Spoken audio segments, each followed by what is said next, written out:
Okay. Then I'll keep up this screen for the live stream folks.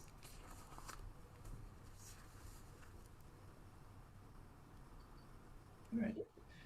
Good evening, everyone. Welcome to the 10th County of Los Angeles Citizen Redistricting Commission regular public meeting for 2021. Today is May 12th, 2021, and the time is 7:08 p.m.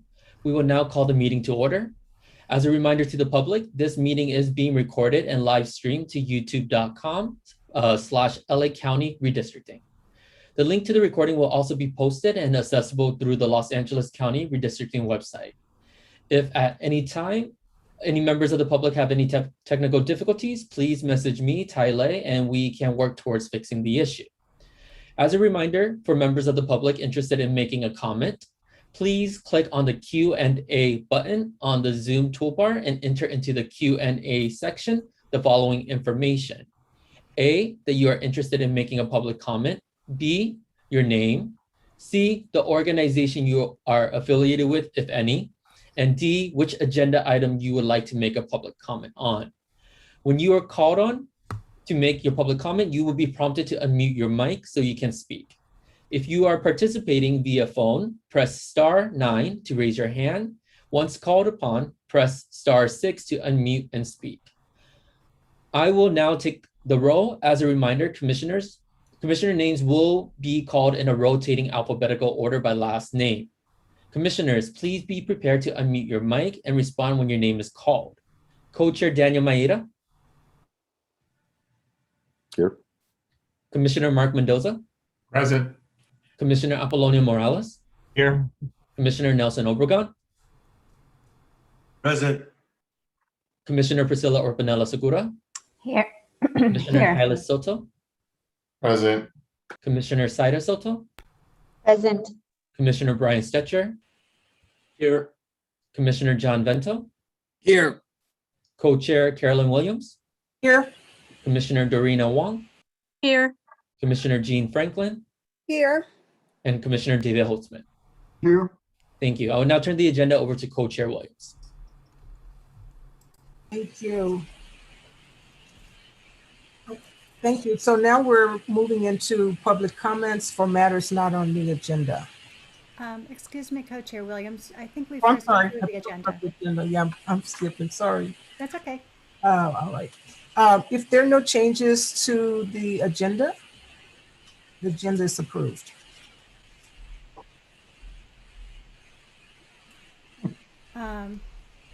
We are receiving the public comment at this point, and Clerk Tai Lei has already covered how people could make general public comments. This section is if it's not pertaining to agenda item. So we, as a reminder again for the public, if you are interested in making a public comment, please click on the Q&A button on the Zoom toolbar and enter into the Q&A section the following information. A, that you are interested in making a public comment. B, your name. C, the organization you are affiliated with, if any. And D, which agenda item you would like to make a public comment on. For agenda item 4, we have currently one public comment from Terry Tippett. So Terry Tippett of the West Side neighborhood, you will be prompted by Zoom to unmute your mic, and you will have 2 minutes to make a public comment. Good evening. My name is Terry Tippett. I'm the chair of the and we would like for the commission to please keep our council in as a unit into one supervisory district. Right now, the WNC, which represents approximately 80,000 stakeholders, is in 2 districts. We're in 2 and 3. We feel that we're more aligned with District 3, our neighbors to the north, than District 2. So we would like the WNC to be in District 3 when you make your maps. We are making our own maps. We will have more detailed comments when it's appropriate for us to go online and submit it.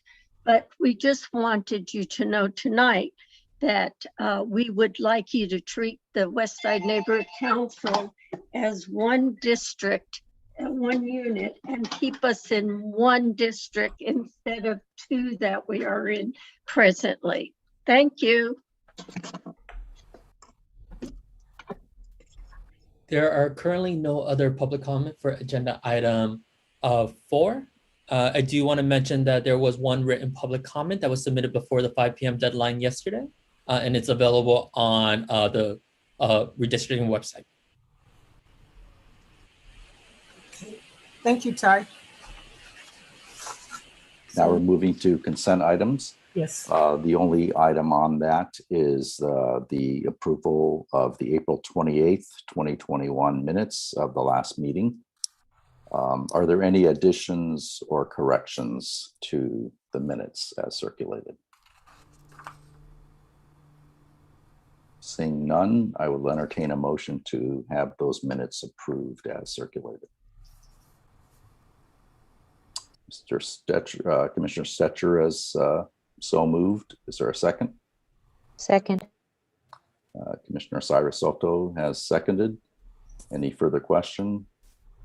Ty, if you call roll. Thank you. Commissioners, please be prepared to unmute your mic and respond when your name is called. I will now take roll call. Commissioner Mark Mendoza, Yes. Commissioner Apolonio Morales, Yes. Commissioner Nelson Obregon, Yes. Commissioner Priscilla Orpanella Segura, Yes. Commissioner Hyla Soto, Yes. Commissioner Zaira Soto, Yes. Commissioner Brian Stetcher, Yes. Commissioner John Vento, Yes. Co-Chair Carolyn Williams, Yes. Commissioner Dorina Wong, Yes. Commissioner Jean Franklin, Abstain. Commissioner David Holtzman, You're muted. Commissioner David Holtzman, Yeah. okay. Co-Chair Daniel Maeda. Aye. A motion passes. Thank you. Next item. Whoops, sorry.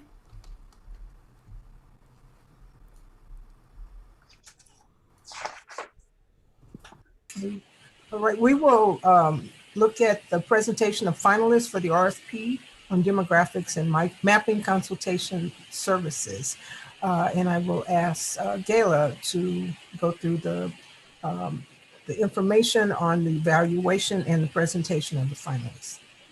So on behalf of the Ad Hoc Working Group on Demography, they received 3 proposals for the demographics and mapping consulting services.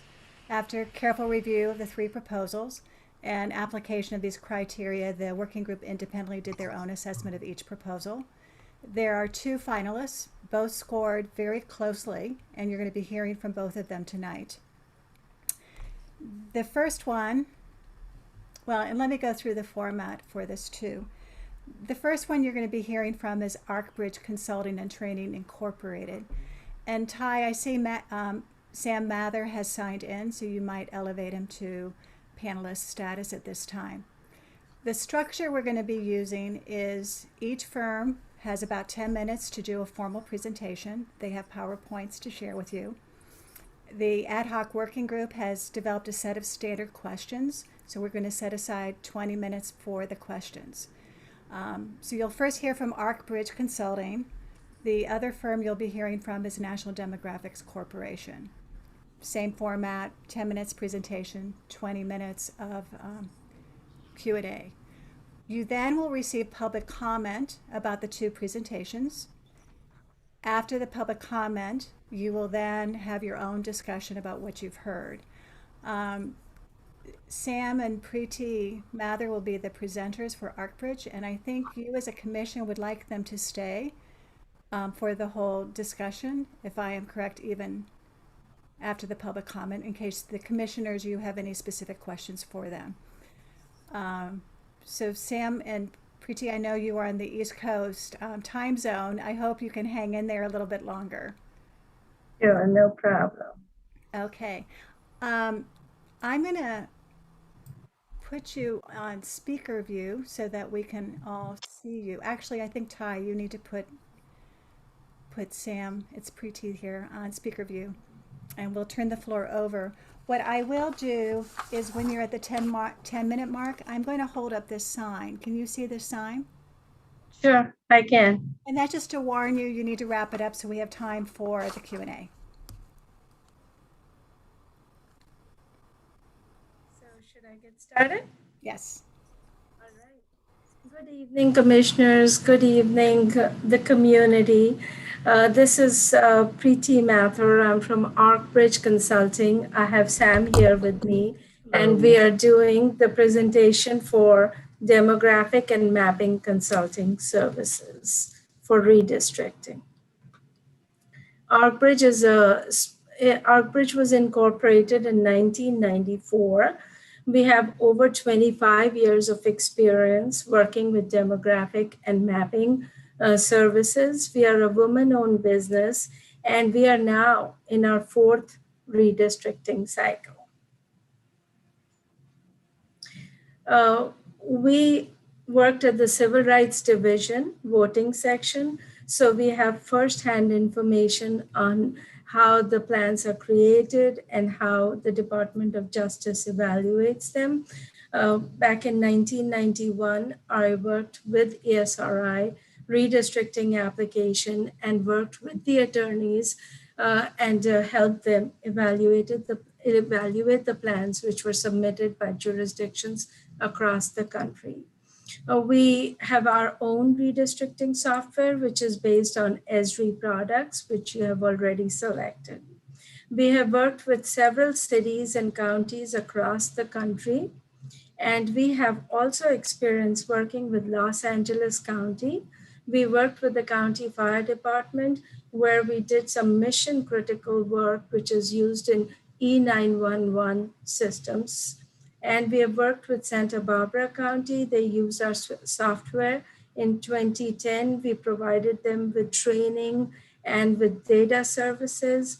We worked with San Diego Unified School District, Orange County, Florida, and many cities and towns in Newport, in Rhode Island.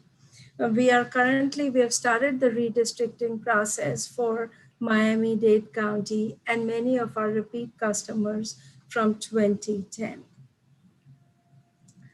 Like I said before, we have experience with Esri products. We have been using them since 1997. We have been a part of their business partner program and actually got the award in 2001 for being the business partner of the year. We have developed products for redistricting, crime analysis, and fire analysis, fire data analysis. And I was one of the first Esri product certified trainers. So we have plenty of experience going back to 1990 and actually 1989. Now to get to your statement of work, there were 4 tasks. And the important thing here is the timeline task, and we will go into each of the tasks in the following slides. Task 1 is supposed to commence in June 2021. And we think this task is pretty important because this is going to lay out how the project is going to be completed. And we will work with the SRI, we will work with CRC, with the community. And the important thing is we will meet with you and we will identify communities of interest. Like the lady from the community at the beginning of the session said, that community they want to be together. So that is what we want to do when we reach out and we come and we meet with you so that we can understand what issues you currently have and what you would like to resolve in the coming cycle. As all of you know, that the redistricting data has been delayed due to the pandemic. So that data, which usually comes out in April, is now going to come out in August, mid-August, and late September. So the geography data, the blocks that we work with, that data is ready, but we are waiting for the demographic data. What we did was we looked at your 2010 data, and because communities of interest are important, minorities are important. So if what you see on the left-hand side, we made a map, a demographic distribution of population by blocks, and you can see the pink is Hispanics, and non-Hispanic Asians are in green. So you can see the areas of concentration. Non-Hispanic Blacks are in blue, and non-Hispanic whites are in this yellow color. As of now, you have 3 districts which are Hispanic majority, and 2 districts are non-Hispanic white. In 2010, your population was 9.8 million. 2019, the estimates are 10.04, which is a gain of about 221,000. But according to 2020 estimates, the population is going to be, just let me remove this. Yeah, the population is going to be about 10.4 million. So the important thing to note here is that in 2010, your ideal population was 1.96. And in 2021, we are expecting it to be about 2 million. And the current maximum deviation is less than 2%. So if we talk about the redistricting criteria, it should be less than 10%. So right now, your current districts are under 2%. Now, task 2 is pretty important, where we need the community to engage in this redistricting effort. And I think the months of July and August are pretty crucial. What we will do is we'll develop PowerPoints for the community outreach process, for the CRC, and what we will do is we will work with Esri, and we will go out, meet the community. We will talk to CRC, ISD, ad hoc working groups to schedule these meetings and work with Esri so that when the data comes, you know, the CRC is ready, the community is ready to draw the plans, and we would test out the processes that we would develop so that they can efficiently submit their plans. Now, task 3 is once the data is out, the community, the CRC, and they can create their own plans and they can submit the plans. And what we will do is Esri has a well-defined process within the redistricting application, but what we will do is we will test it beforehand, make sure that the application works and that users can successfully submit their plans and also submit their comments. And we have worked with the ESRI, we have worked with the community outreach, we have worked with the CRCs and the committees. So we are well aware of how important the public engagement is. Here on this slide, I'm just showing you that how we would put it on the website, all the plans which would be under consideration. So right now we just have your current plans, and then we would have plan A, plan B, or community submitted plan, or any plan which the community and the CRC, anybody could turn them on or off and see what is being considered. Then in task 4, once we have all the plans and we know which ones are going to be, which are under consideration, what we would do is we would work with CRC, we would work with ISD, and what we will do is prepare maps and reports. And here we are showing you some examples from your own supervisory districts, the way they are, and we'll give you the detailed demographics for each district and the deviations from the ideal population. We will prepare maps, and all this information would go out on the CRC website so that our process is as transparent as possible and that the community is well informed. Here we do all these tests of compactness, making sure things are contiguous, and prepare large-scale maps which could be posted as PDFs on the CRC website. And what we bring to the table is, while we have access to the ESRI redistricting application.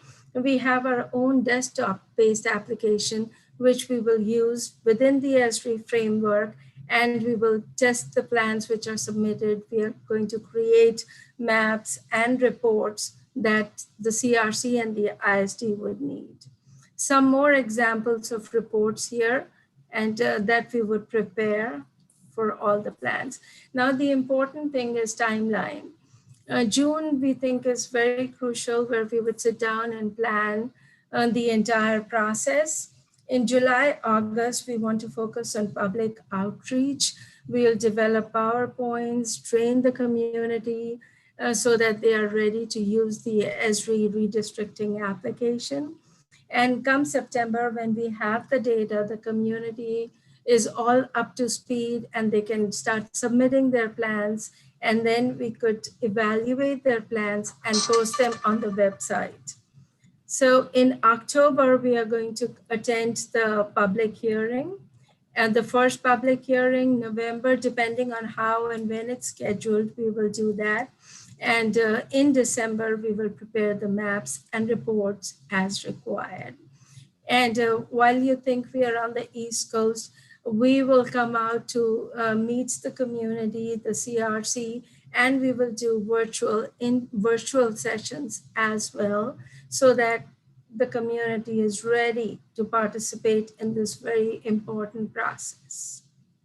So in the end, I just want to highlight that we are a very highly experienced team, both in redistricting as well as ESRI products. We have completed projects nationwide, including in California. We have a very strong project management plan. We work very closely with you. We have worked extensively in public outreach. And like we said before, I have worked at the Department of Justice, and we are committed towards the success of this project, and we are ready to work with Los Angeles County. So thank you very much. We now have a number of questions from the commissioners themselves, beginning with Commissioner Vento. We appreciate your presentation. Commissioner Vento? I'm sorry about that. Thank you. Thank you for that nice presentation. And I'll follow with my question. There it is. Good. Thank you. Given the delays in census data and the incarcerated population data updates, how can you help the CRC meet its December 15th deadline, particularly in the fall when considering public maps, preparing our map options, and conducting public hearings on the options? Like we said before, what we want to do is in June, we want to work with CRC. We want to plan the entire process. And what we want to do is train the community in July and August, so that we will work with the Census 2010 data, so that you're used to the application, you know how to use it, you know how to publish it, and you know how to submit the plan so that we can evaluate it. So July and August, we want to work very closely with you to schedule those public outreach meetings so that we can be there in person and do virtual sessions as well for whoever would like. And that is where I think it's very crucial, so that in September, we already know how to process the PL data. So we will try to take advantage of the data that comes out in August. We'll process it and we will work with ESRI so that we are a little ahead of the game. You know, this year, because of the pandemic, things are a little bit challenging because your time frame is being compressed, but we do have a plan, and the plan is to educate everyone, engage everyone, and use the time that we have beforehand so that when data comes, we are ready. I hope that answers your question. Yes, thank you. Commissioner Wong.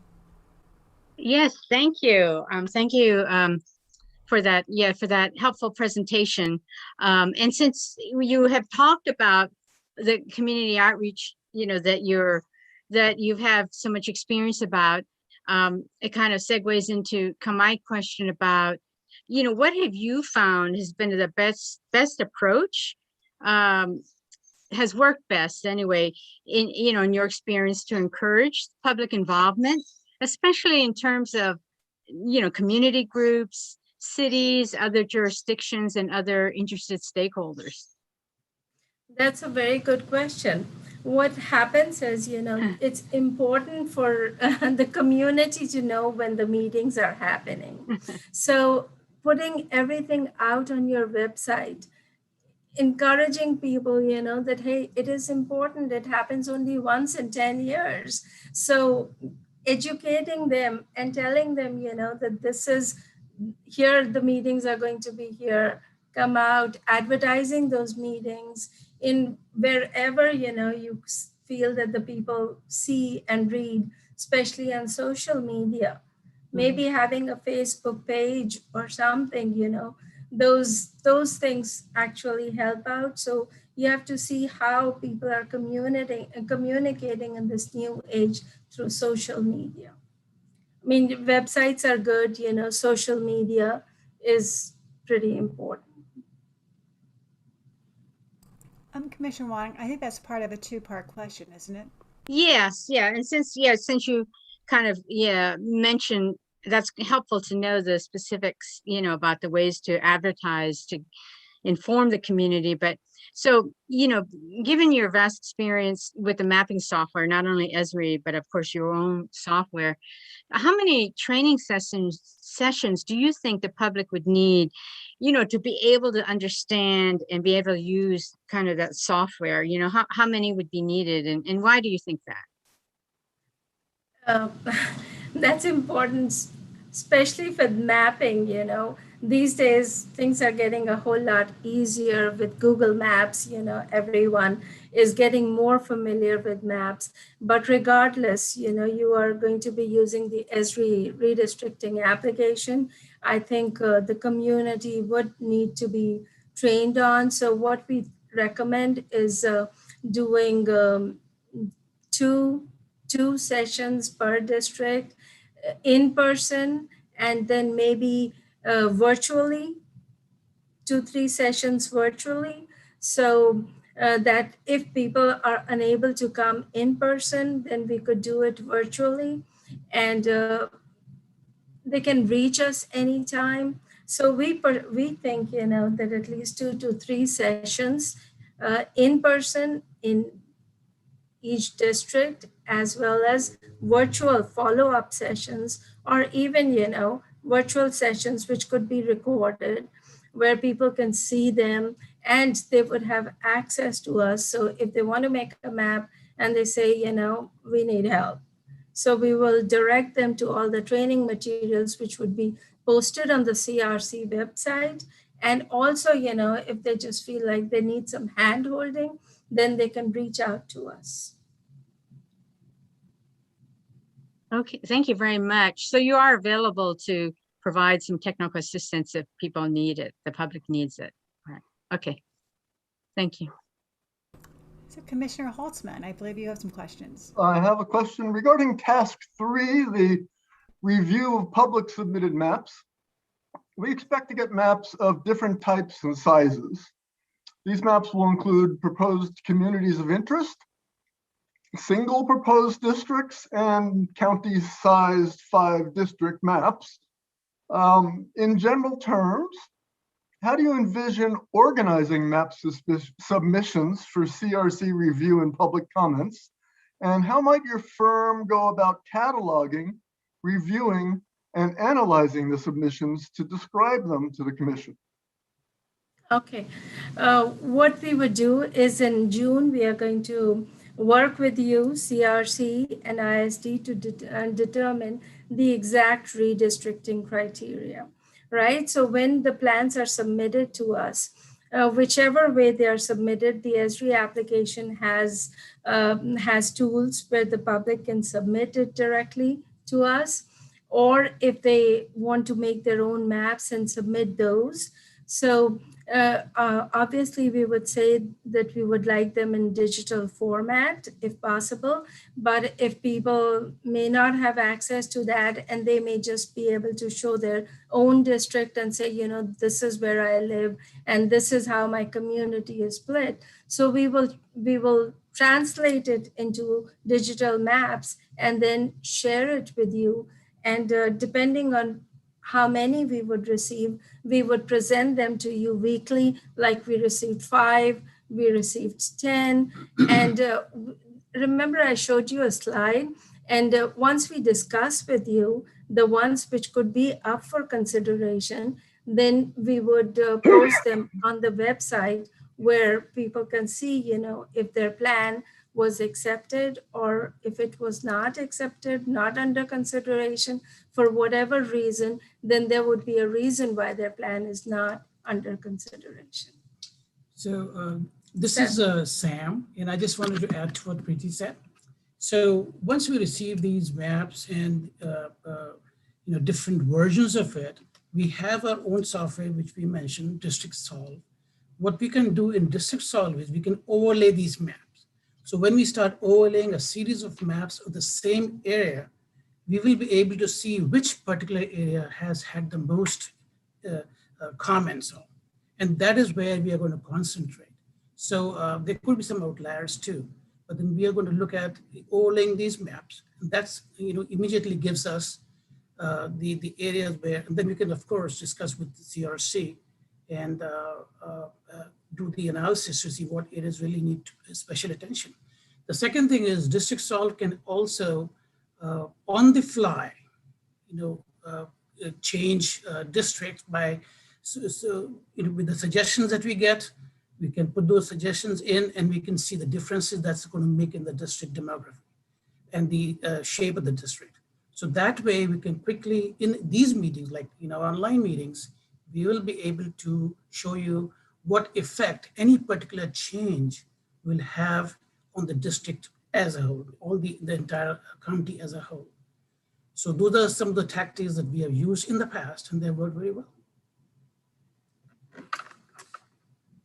I'm going to have us keep moving because we have a number of these questions and move on to Commissioner Stetcher about the extra line drawing. You're still on mute, Brian, Commissioner Stetcher. Well, that should be better. Thank you. I wanted to ask about finally getting around to line drawings. We'll have a lot of input from the public in terms of complete maps and partial maps. And I'd kind of like to know, what procedures do you think work best for beginning to draw district lines, and what kinds of procedures have you found don't work so well? Well, what happens is, every map that we receive from the community has to be looked at, and we will look at that. And what we do is, especially for CRC meetings, we will bring our software, like Sam said, and we will put the new lines that we have received, and we will actually draw it live. And so what you would do is you would say, what if I want to put this district, this little area into this district, what will happen? Like the lady said, we are split in 2 and 3, and we want to be in 3. So we can do those what if analysis. Maybe that would work, or maybe it won't because your other redistricting criteria may not be met. So what we do is to answer your question, what really works best is that we bring in our software and we do a lot of what if analysis. We got this comment, okay, let's do it on the fly. And then you as CRC would be able to say, this one makes sense, and this one maybe will not work. So live on the fly works really well. And the reason why it's even more important is because we have a compressed time frame. Well, that really leads into my next question, which is how many maps would you suggest we prepare to put out for public comment in these last two hearings that we have to have before we decide on the final map? And how many times do you iterate on these public maps? So we normally, after taking all the input, let me tell you one thing just to answer the last question is, we have looked at the estimates of the change in population that's going to happen in Los Angeles. So we're looking at about 221,000. That's right now. Yeah, could be a little more, about 6 or 7. So the impact on the districts is not going to be considerable. So the changes that we are looking at initially with the estimates are not going to be too many changes, but definitely, looking at what the public submits, especially the community of interest, that is where we'll be concentrating. The second question you asked was how many maps do we really do? So after analyzing all the maps, we put out 3 options. So for the public to review. So those are 3 options, and then based on public comment, we will vote on the final one that has to be picked up. And what happens is with those 3 maps, because we do not want to put too many out there, we try to bring everything into those 3 maps, and then we would modify those based on feedback that we receive from the community. Thank you. And next up is Co-Chair Williams. A little bit more update on the firm quals and team quals.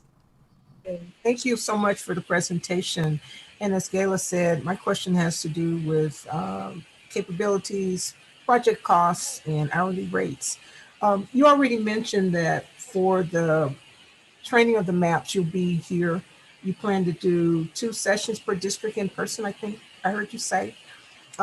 Since you're out of state, how frequently will you be on site with the commission, particularly in the fall, when the work is most intense and the environment may warrant in-person meetings? Well, what we will do is we are planning to be there in July and August. And when the data comes in, and I would say, in September, we would come and we would work with CRC, especially when we start getting inputs. The way we do the process, while we get the inputs, we work with you because CRC has a pretty important task and you know your area. So what we do is we do a lot of what if analysis with you, and then we see what the public has to say. And then we put together 3 plans. So yeah, we are willing to come as needed, as per plan that we decide in June. So just to add to that, I guess the most important time is the June and July timeframe, when we educate the public, we train the public, we train you all, we train in the SG software. That is a time when we will be there working with you on site. Once the maps are submitted, at that point in time, we will be working, back in the offices, working online and trying to finalize those maps, working with you in sessions, as many as we need to get those maps finalized. And once we have those 3 final maps, that is the time when you have those two commission meetings, we will be there in person. You will be at the commission meetings. Okay, great. Thank you so much. We have one final formal question, which is from Co-Chair Maeda. And we are just about on exact schedule in terms of the timing for these questions. Commissioner Holtzman, I see your hand is up. We should allow Co-Chair Maeda proceed with the formal structure. Thank you. I have a question. Do you believe that it would affect the credibility of the commission's work if our chosen demographer is strongly identified with a particular political party or ideology?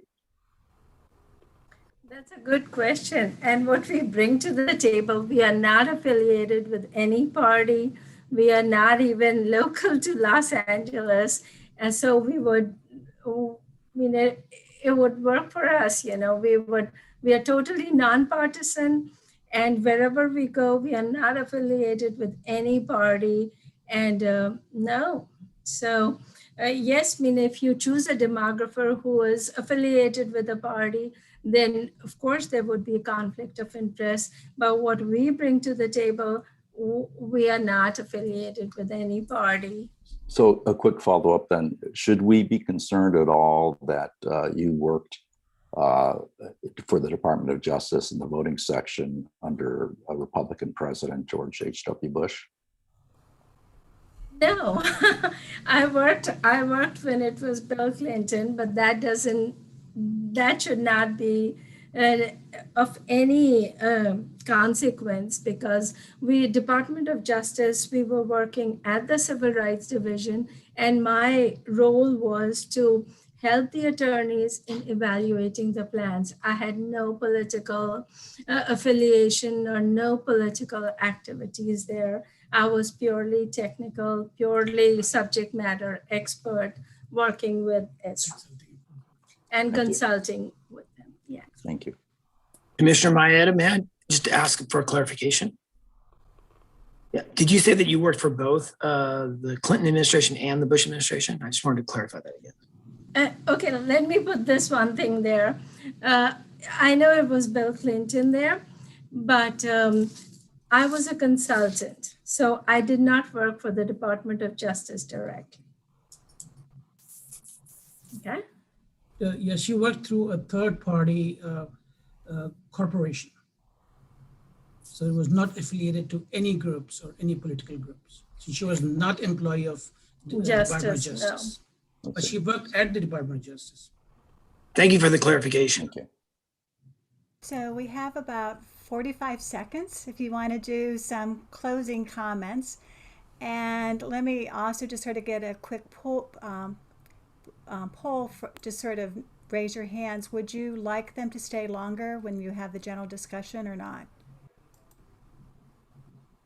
I'm sort of seeing heads nodding. Would you all mind staying longer into the evening? I know it's a very late hour for you all on the East Coast. Don't worry about that. We would love to be there if you would like us to be there. Okay, so why don't you take 30 seconds, wrap it up. We're then going to bring the next firm up. They're going to go through the same 30-minute. We'll then have public comments and then open it up for the commissioners to discuss further, and you can answer more of their other questions at that time. All right, I want to thank you all for listening to my presentation, and I hope I have answered your questions. And we are looking forward to working with you all given the opportunity. So thank you very much. So with that, Ty, I think we can take the spotlight down from them and bring up the panelists from National Demographics Corporation. And so that will just take a minute. And do you have all of their names, or do you need me to Yes. read them off? Nope.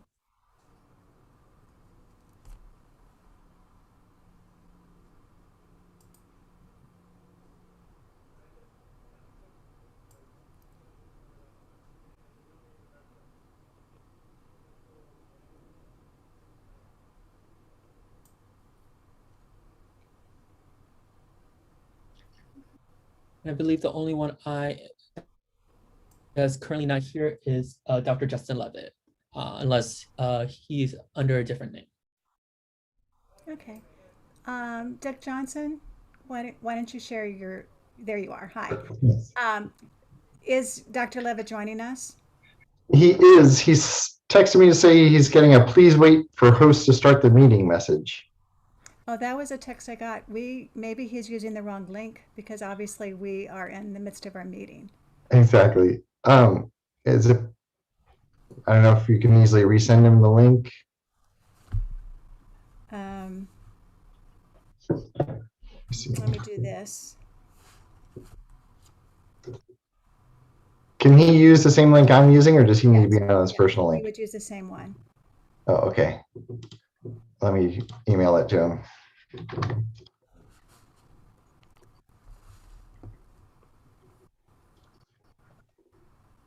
I just sent it over to him, Doug. So hopefully, Okay. Yep. Okay. So while you got that link out to him, so let me give you the structure. because we're using the same format. I will be timing your presentation, so when about you're at the 10-minute mark, I'm going to hold up the sign. And that doesn't mean you have to automatically stop at that moment, but it does mean you have to wrap up. We do have a series of structured questions from our commissioners that will take about 20 minutes.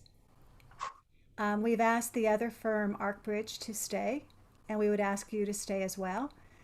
What will follow after your presentation will be public comments about both firms' presentations, and then the commissioners will have their own discussion.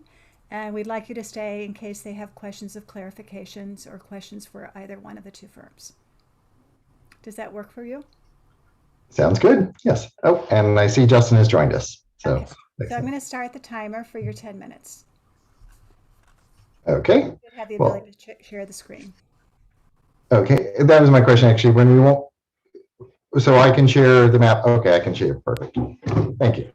So again, I'm Doug Johnson. I'm president of National Demographics, and very happy to have this opportunity to meet with all of you. I appreciate this chance, and do want to say thank you for all of your dedication and work on this very important project for the county.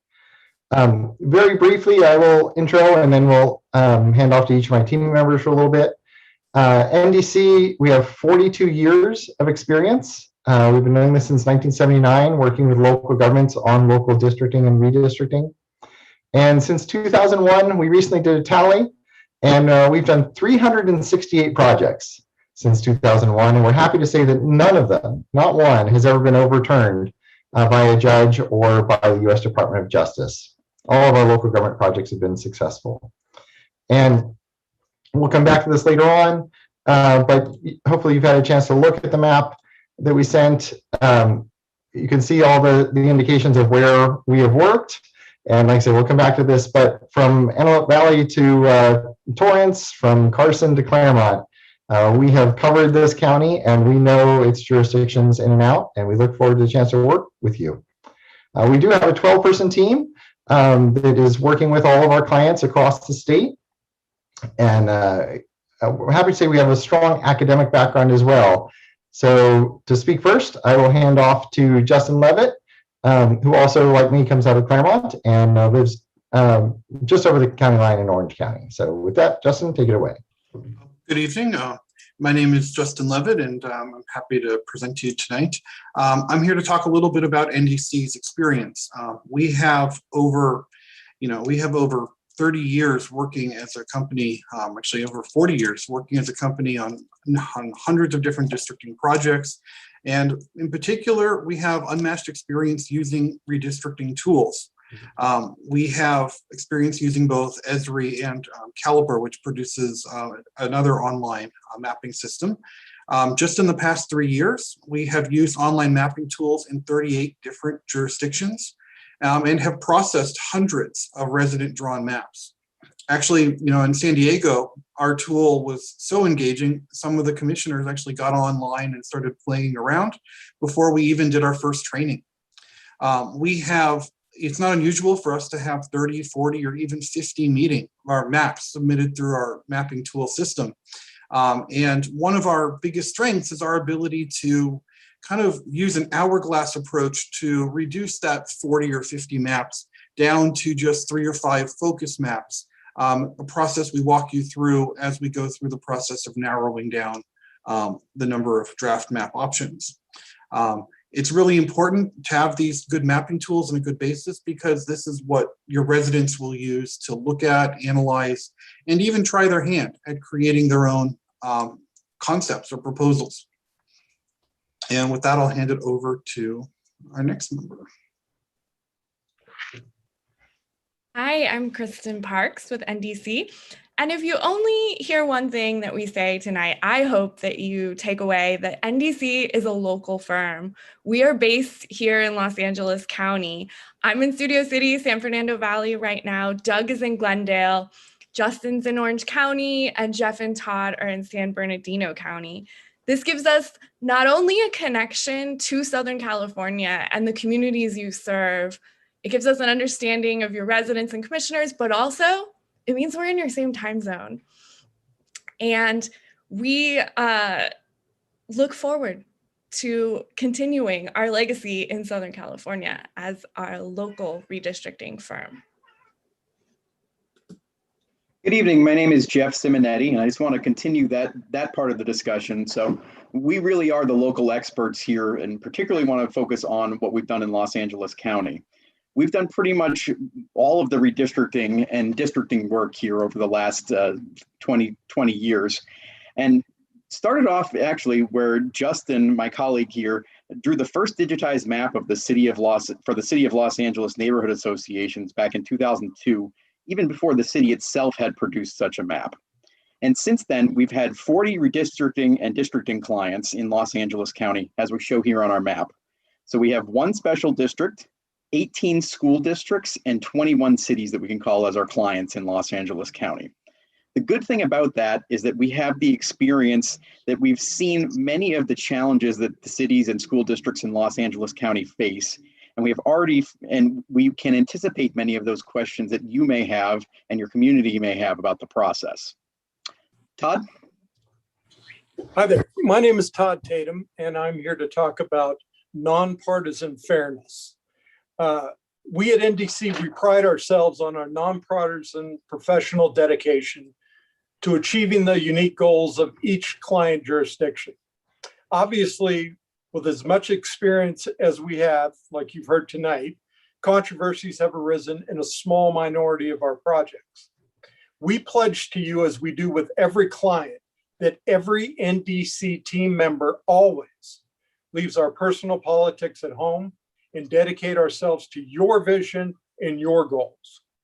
Our nonpartisan dedication means we will be fair and equitable to every commissioner and resident throughout this process, whatever their political background.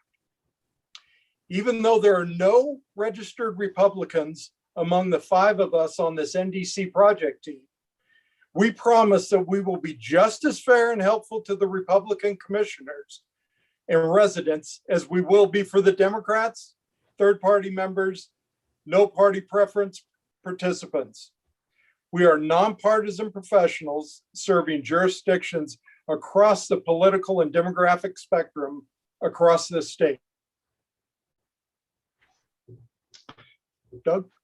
So just coming to Los Angeles County in particular, the RFP called out the 4 particular tasks you want us to address. Obviously, the mapping planning, we are deep in, spending a lot of time these days working with all of our clients to work out exact schedules, what will happen in each stage, and partnering with their outreach folks, their outreach teams. And for those that are looking at polarized voting analysis, looking at when those tasks will be done as well. So we're certainly experienced and on top of the game for getting a specific plan in place as soon as possible so that you and LA County residents know when each step will happen. I mentioned public engagement and our 3 E's. That's really what we all love doing. And as Dr. Levitt pointed out, we have a long history of very successful work with local residents to get them to draw maps and to get them to spend the time to figure out exactly how to handle this great and difficult task. So we've not only dedicated ourselves to it, but we've done it, and it's in our experience. Of course, then reviewing maps, hopefully our success at getting residents to draw maps leads to an enormous workload for all of you to review all these maps. And this is where the hourglass method that Dr. Levitt mentioned as well comes in, where we have found this works time and time again, where we take a whole bunch of maps and narrow them down to 3 to 6 or 7 focus maps and put those back out for the public to analyze and refine and make those even better. And that's where we get the hourglass shape, where we narrow it down to 5 or 7, and then residents send in revisions of those 5 or 7. So we're back out to 20, 30, 40 maps. And again, the commission would narrow that down. We just keep repeating that process, getting the maps better and better each time until you get to a final map. And lastly, the last task is, of course, guiding this commission to a final map and then working with the county to implement. And as you saw on that map, we have worked with LA County on dozens of projects and are very experienced at working with the county's fantastic registrar team on how to get your final map implemented appropriately. And I will say too, we look forward to working with your polarized voting consultant, whoever you end up. I know you have a RP out for that. If need be, we also have a national group of polarized voting experts that we could always turn to and work with as well, and bring them in if you prefer that we manage that for you. It wouldn't be us doing the polarized voting, but we can manage these academic experts. Often they don't like to do big giant RPs because they're generally just a professor here or a professor there. So whatever the task, the odds are we've been there, we've done that, we've answered that question. And so we welcome the opportunity to work with you in this first in history LA County Independent Redistricting Commission. So thank you very much. And we're happy to answer any questions you have.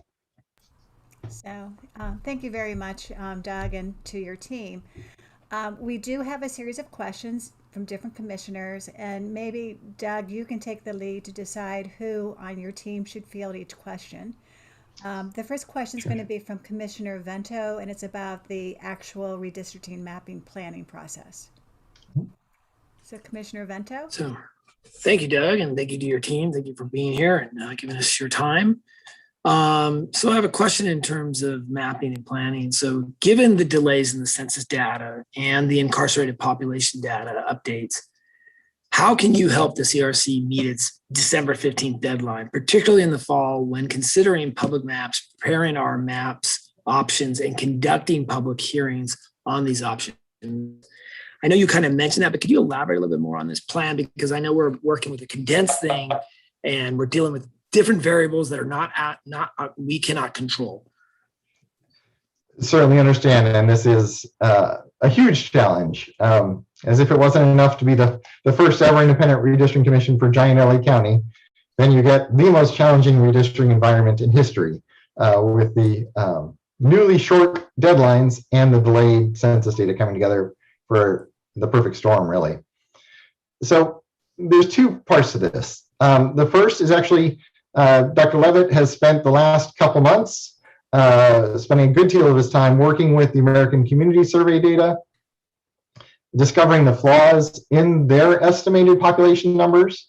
And we've been working together to figure out how do we get some useful population estimates now that can get residents started on coming up with draft maps, looking at the numbers. One of the key things to keep in mind is that the only number that's delayed is the total population count.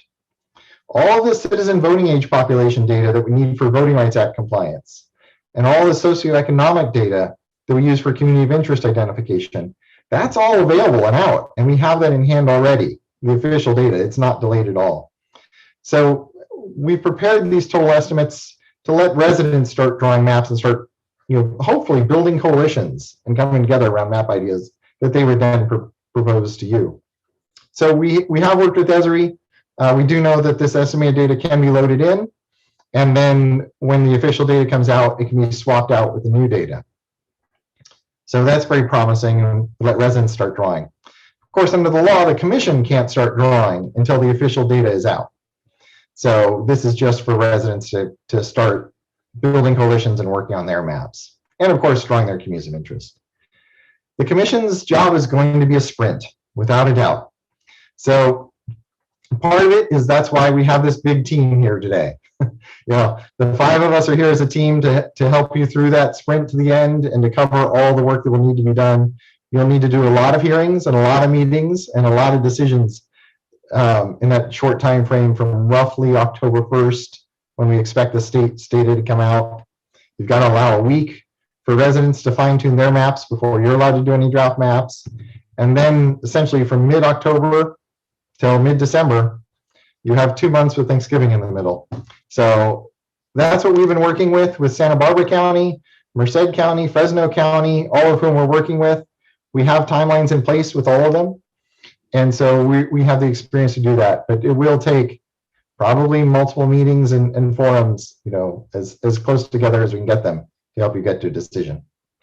And Doug, if I could add just one thing there, we're actually working right now in Los Angeles County with the city of San Dimas, who's on the same timeline and schedule as you are. And one of the things that we're being very proactive with them right now is getting out in front and really trying to schedule those meetings in between October and your December 15th deadline. And that's something at the beginning and from the beginning, we'll really work with you to make sure that we've got those dates stitched down and really have a timeline for you guys to work against. Just for a point of clarification, I appreciate that, Jeff and Doug. Approximately how many cities and counties are you working with right now? Yeah, well, certainly we have, I think, I don't know an exact count. I think we have 4 or 5 counties. I actually just sent off 3 emails today in response to RFPs saying, sorry, we're not going to bid with our signed clients and you and one other proposal that's out. That's all we're doing for December 15th deadlines. So we are being careful of that. You have 4 counties, and then how many cities are you working with? I don't know offhand. We probably have 20 or 30. Okay. Most of them, of course, are on April 17th deadlines. The school districts have a March 1st deadline. The November election cities have April 17th. It's just the June primary cities that conflict with your deadline. So, thank you. And that's why we have 12 people too. There are 7 more members of the team that aren't on this call. So we're going to need to move on to the next question. It's on public involvement by Commissioner Wong. Yes, thank you. Yes, thank you for your presentation.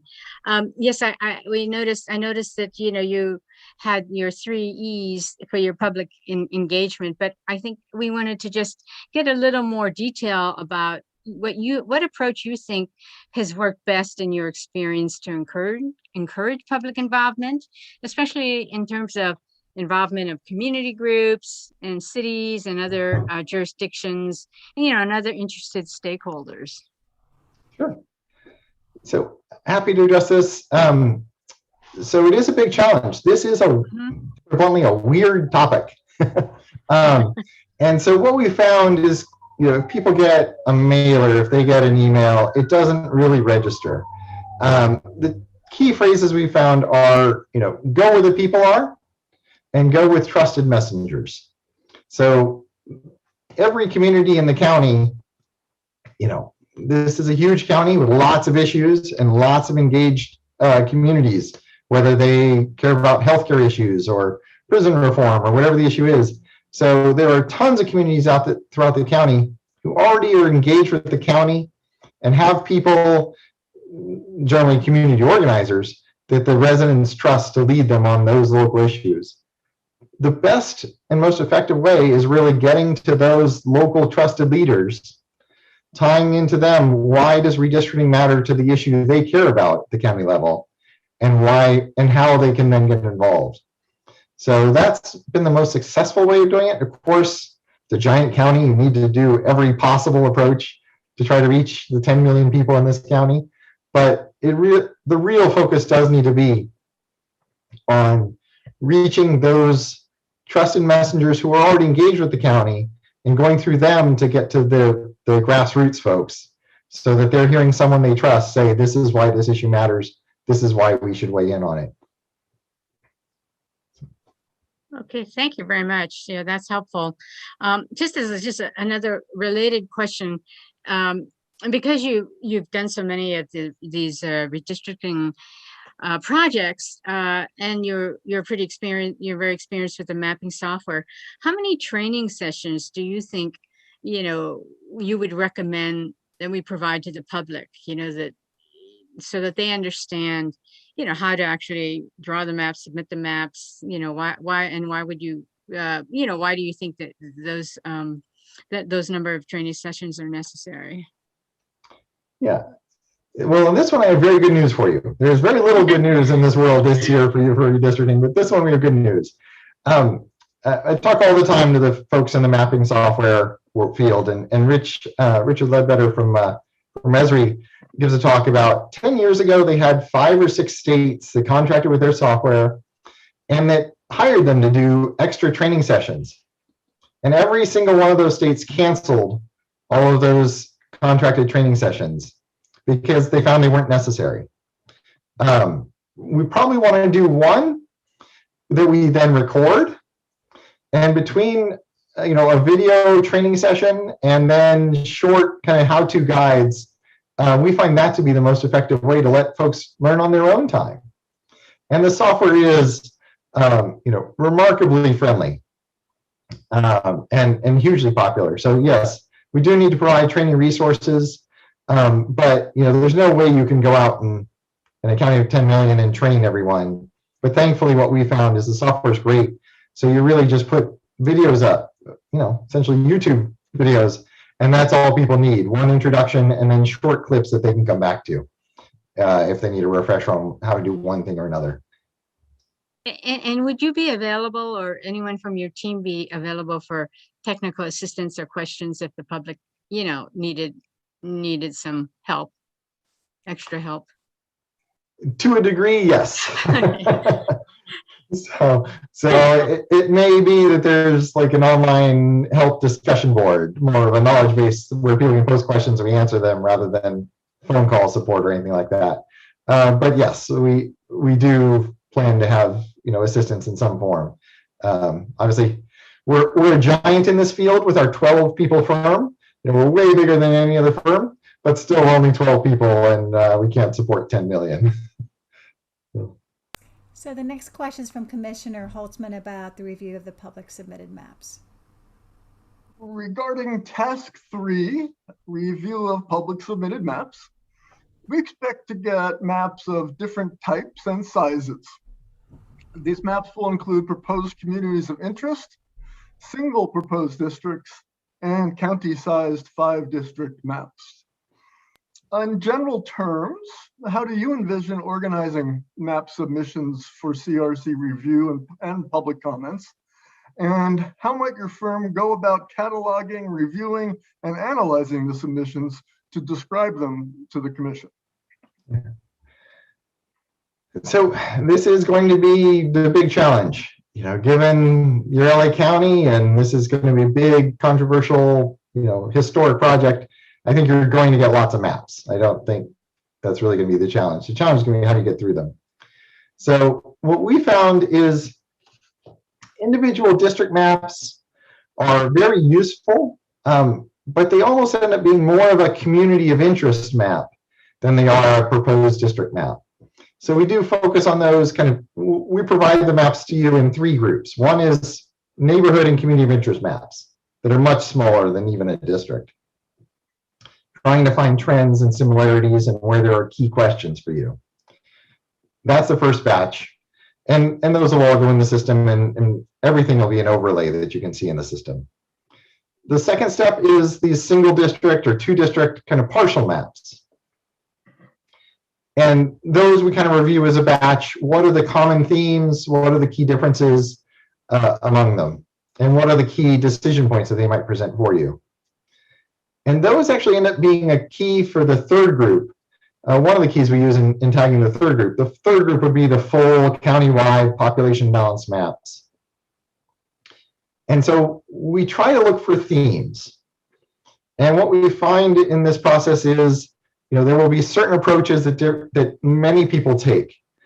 One person might spend 60 hours really fine-tuning and get their map perfect. And someone else might be going for the exact same goal, but only spend 2 hours on it and knock it out and send it in. And so we try to group those by theme. We tie them into which groups achieve which goals from the single and 2-district maps.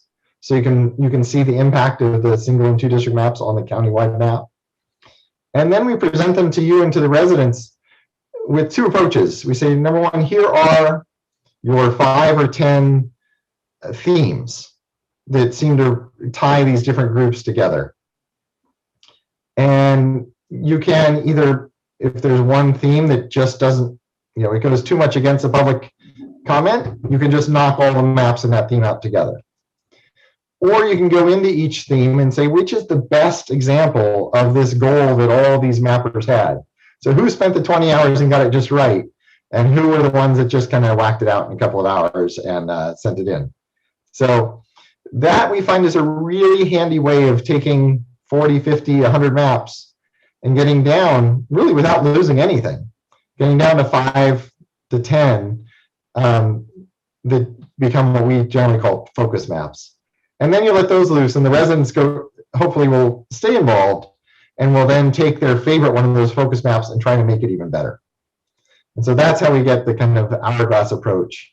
It is tough. It is the hardest part of this job, but the technology tools take this to a whole new level where, you know, the pitch we give, and Justin and I worked in El Cajon on this, is we want you to pick 5 or 10 maps. We can make our suggestions, but in El Cajon, we loved it when they actually rejected all 5 of our proposed focus maps and chose 5 different ones. They still got down to 5 maps, which is what we really cared about. We just wanted to guide the discussion. And then thankfully, it was, in that case, the council, in your case, it'll be the commission, making all the decisions. Next up is Commissioner Stetcher on the preparation of the line drawings. Thank you. I think you've answered some of my questions about the final line drawings, but let me ask about the number, because we have a relatively limited amount of time. So how many potential maps would you typically prepare to make public, to get final public comments on before we vote on a map? And how many times do you iterate back and forth with the public on these final maps? Yeah. Well, this is the thing that I think makes us so different than every other mapping firm out there, which is ideally the number of maps we'll prepare for you will be 0. You know, our goal is to let the residents draw the maps and to guide that process. Now, what often happens, of course, is that the commission ends up saying, well, we really like the northern part of Joe's map and the eastern part of, you know, someone else's map. Can you take those 2 and show us what happens when you put them together? And so that tends to be our role, is combining different public maps at the commission's direction.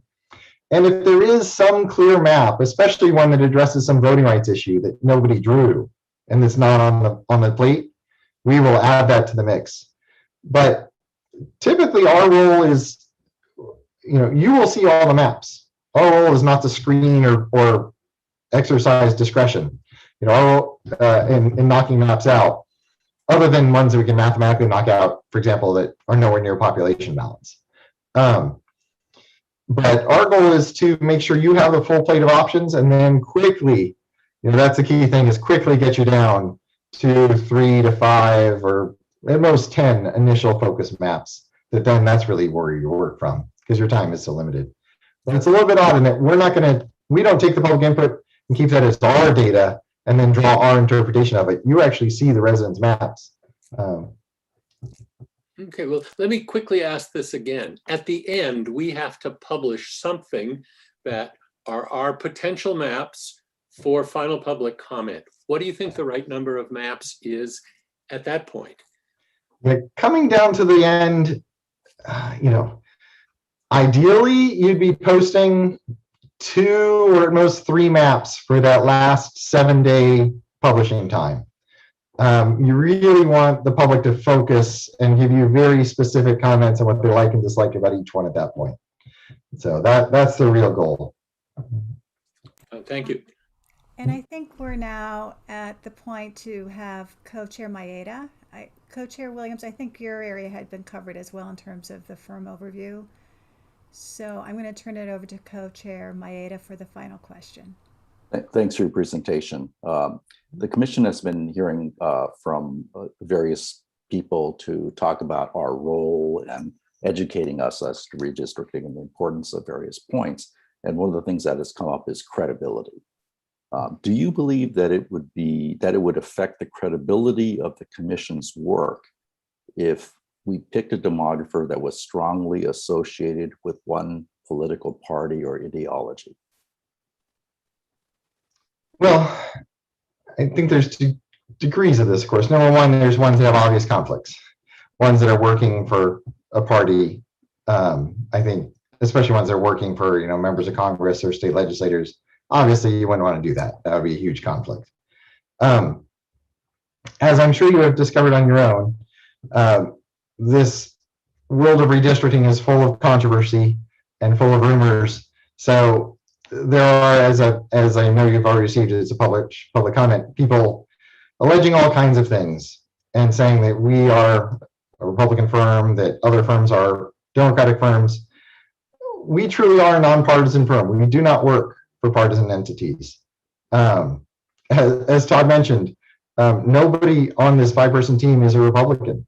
You know, we are all no party preference, libertarian in one case, or Democratic. So there are lots of allegations and rumors. You can never make those folks happy. You know, one of the things you have to accept through this process is a lot more people will be loud about not liking your map than will be loud about liking it.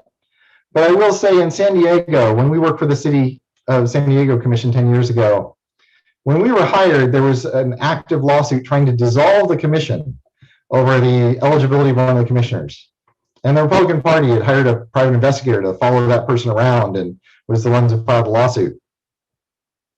At the end of the process, actually all of the major groups that had been involved across the political spectrum, across the demographic and community spectrum, thanked the commission for an open, transparent, and fair process. Thanks to, in large part to the commission's own dedication to being open and transparent, but also in large part to our work and our use of the Esri tool and how we made that an open and transparent tool. Well, so, Mr. Johnson, could I, if I could just focus on one particular point?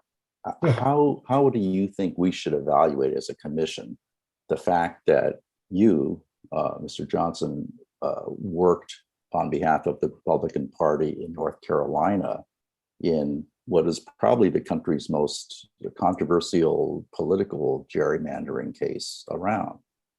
Should we consider that in our evaluation?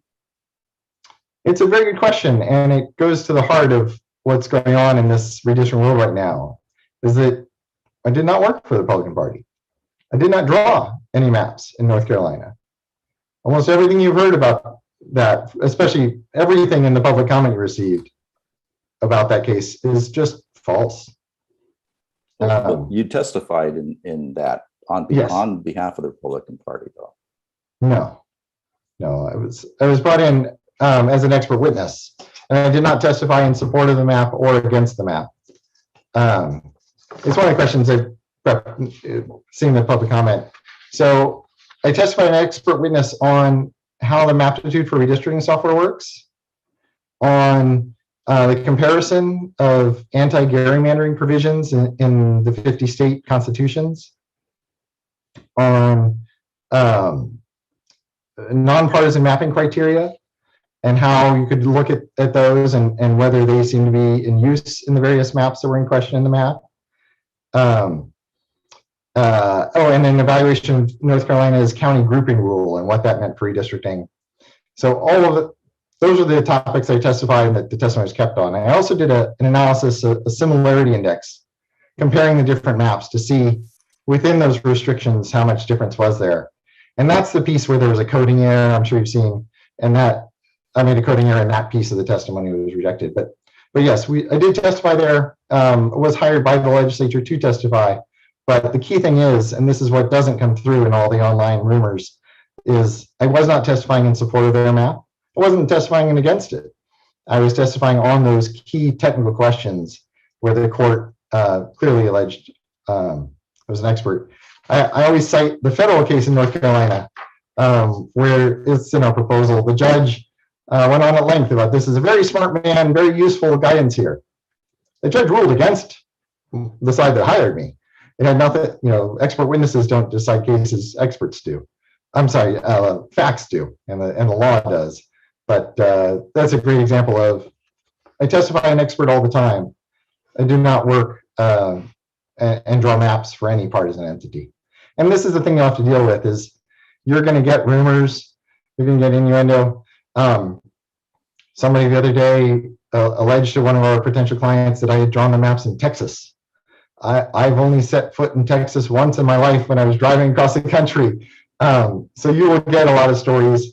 I know in your packet you have the League of Women Voters letter. That League of Women Voters letter was so full of misstatements that the League itself withdrew it the day after they submitted it.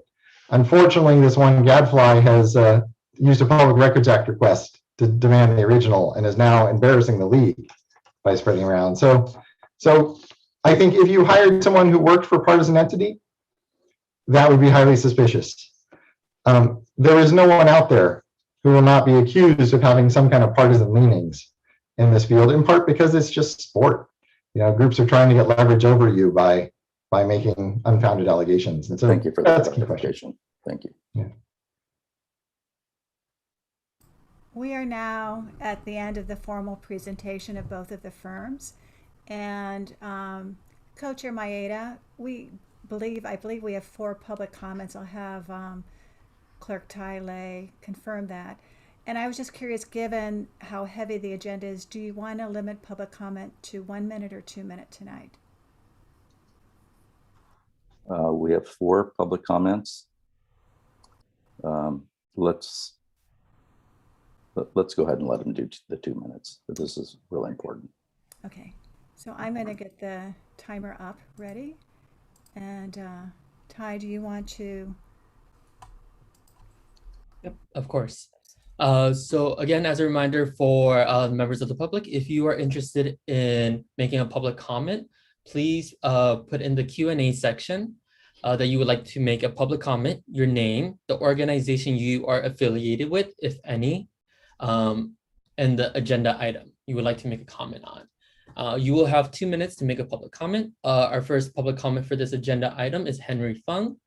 So Henry Fung, Zoom will prompt you to unmute yourself, and when you begin speaking, you will have 2 minutes. Hello, good evening, commissioners. My name is Henry Fung. I made the public comment regarding the National Demographics Corporation. I think that, although Dr. Johnson may feel that, some of the items that were written in, I submitted Scott Lafferty, attorney at law in Northern California's comments, calling him a gadfly. It really kind of shows, what he feels about some members of the public that he disagrees with. And that's unfortunate.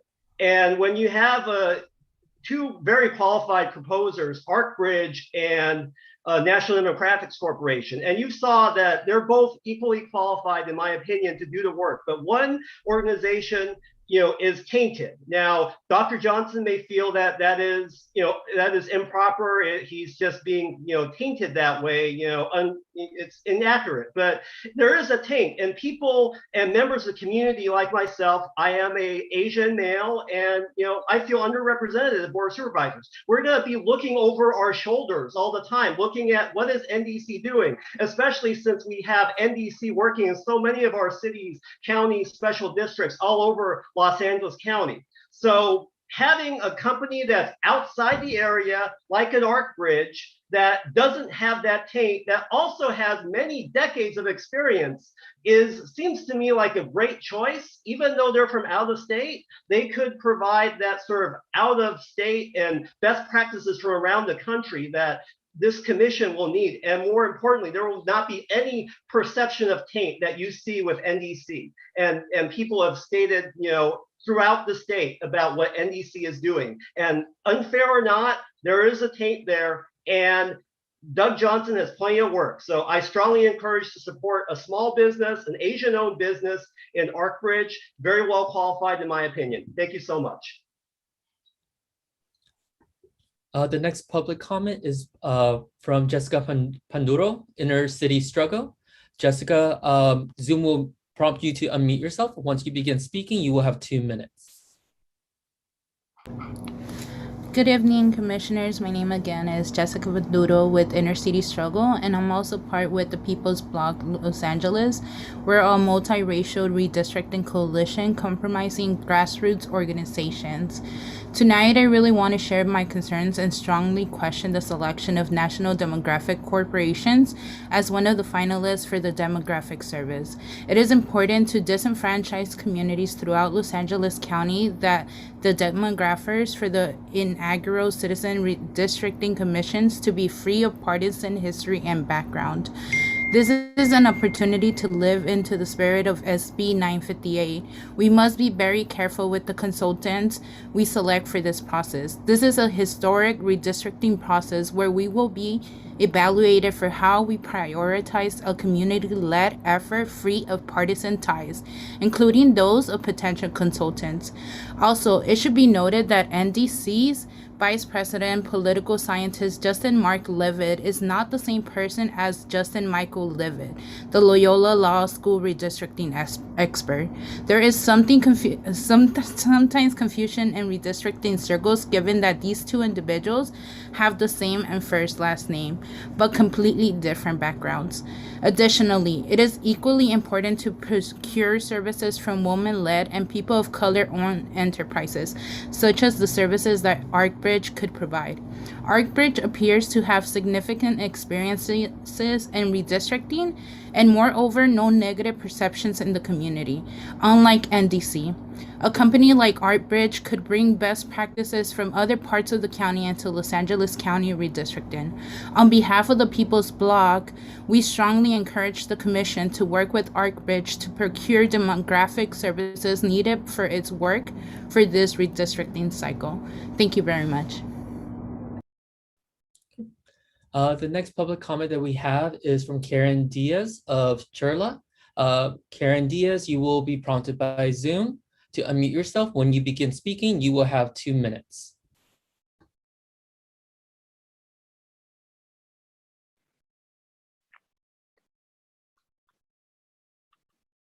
Hi, good afternoon. Can you hear me? Hi, good evening. My name is Karen Diaz. I'm the Civic Engagement Electoral Field Manager for the Coalition for Humane Immigrant Rights. So we are an immigrant rights organization in California with national impact, and our mission is to achieve a just society, full inclusive for immigrants. Chile is one of the largest, most effective advocates for immigrant rights, organizing, working with community education and civic engagement, and also with the People's Bloc. And I just want to elevate the comment from my colleague Jessica Panduro, and tonight we wanted to share those concerns against the National Demographic Corporation as one of the finalists of the demographic services. It is important to the disfranchised communities in LA County that the demographers for this inaugural commission be free of partisan political background. We have an opportunity this time around to procure services from women-led, people of color-owned enterprises such as ArcBridge. ArcBridge has significant experience in swamp from what we heard from their presentation. And moreover, they will center community input, which is crucial to achieve power, equity, and representation, which are the values that this community has set forth during their initial conversations. And I just want to remind the commission that by hiring ArcBridge, you will be putting the community who oftentimes, due to the lack of awareness, have been excluded from these processes, from the decision-making throughout redistricting. And People's Bloc, we strongly encourage you and the commission to work with ArcBridge to procure the services, the demographic services needed to continue this redistricting cycle and ensure that the work that our communities have gained by talking to people on the doors, making calls, and engaging them through the census is continued as we educate them. I know they mentioned in their presentation that they're going to focus on taking as much time as needed to engage the community, and this is why we would like to see them as the chosen candidate. Thank you so much for your time and have a good evening, commissioners. The next member of the public is Alejandra Ramirez from Advancement Project. Alejandra, you will be prompted by Zoom to unmute. Once you begin speaking, you will have 2 minutes. Thank you. First, I want to thank you, Co-Chair Mayetta, for the 2 minutes. It's really greatly appreciated. Good evening, Commissioners. My name is Alejandra Ramirez, Senior Policy Analyst with Advancement Project California and the People's Bloc, alongside my colleagues joining you tonight to share our concerns. But I'm also providing public comment as your constituent and beneficiary from District 3, Panorama City, as an immigrant and low-income woman of color, as I've shared with you previously. To echo the sentiments of my colleagues, Jessica and Karen, it is important to low-income communities throughout Los Angeles County that the demographer selected for this inaugural Citizens Redistricting Commission, as my colleague stated, this is a historic process, be free of partisan history and background and center equity, which is a question for NDC in its partisan background. As my colleague stated, it is equally important to live into our values of equity and inclusion, by procuring services from women-led and people of color-owned enterprises.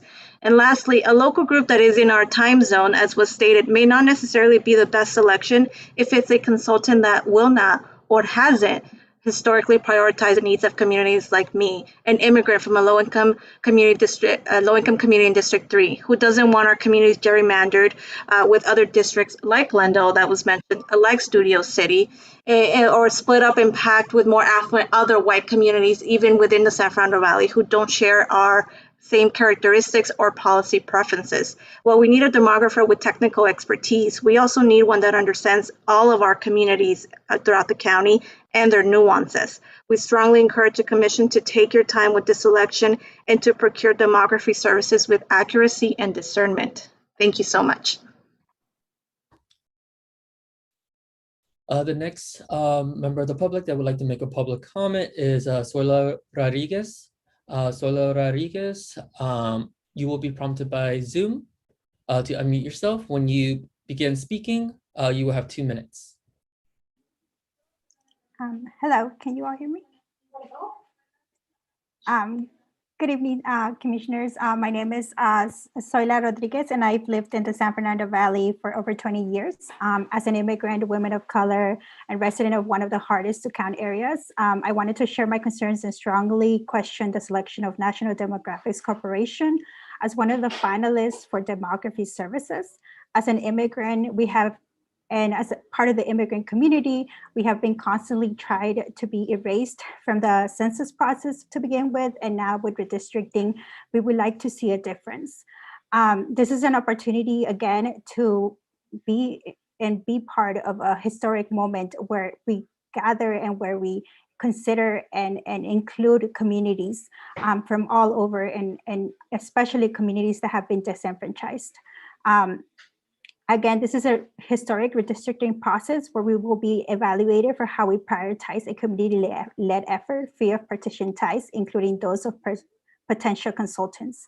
Redistricting is important to me, again, because my community, again, has been tried to be erased constantly since last year with the census, and now with redistricting, we would like to see something done differently. And now we have the opportunity by supporting and hiring a women-led firm with Archbridge Consulting, who will center community in the process and make sure that it's representative of a community and power. Thank you. Next, we have BJ Atkins, a private citizen of Santa Clarita Valley and an elected member and board director for both the Santa Clarita Valley Water Agency and serves as an appointed member of the Santa Clarita Valley Groundwater Sustainability Agency. BJ Atkins, Zoom will be prompting you to unmute yourself. When you begin speaking, you will have 2 minutes.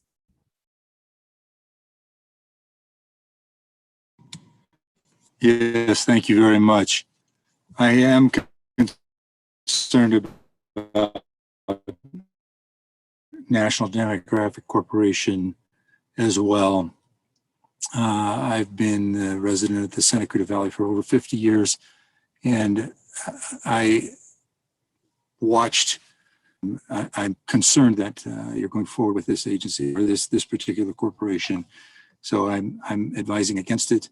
I feel that a watershed-based districting is probably the most logical, and that's what I'm hoping you'll go for. I know that's not the agenda item, but I did want to add that as a comment. Thank you so much. Next, we have Rob Kwan of Unrig LA. Rob, you will be prompted by Zoom to unmute yourself. When you begin speaking, you will have 2 minutes.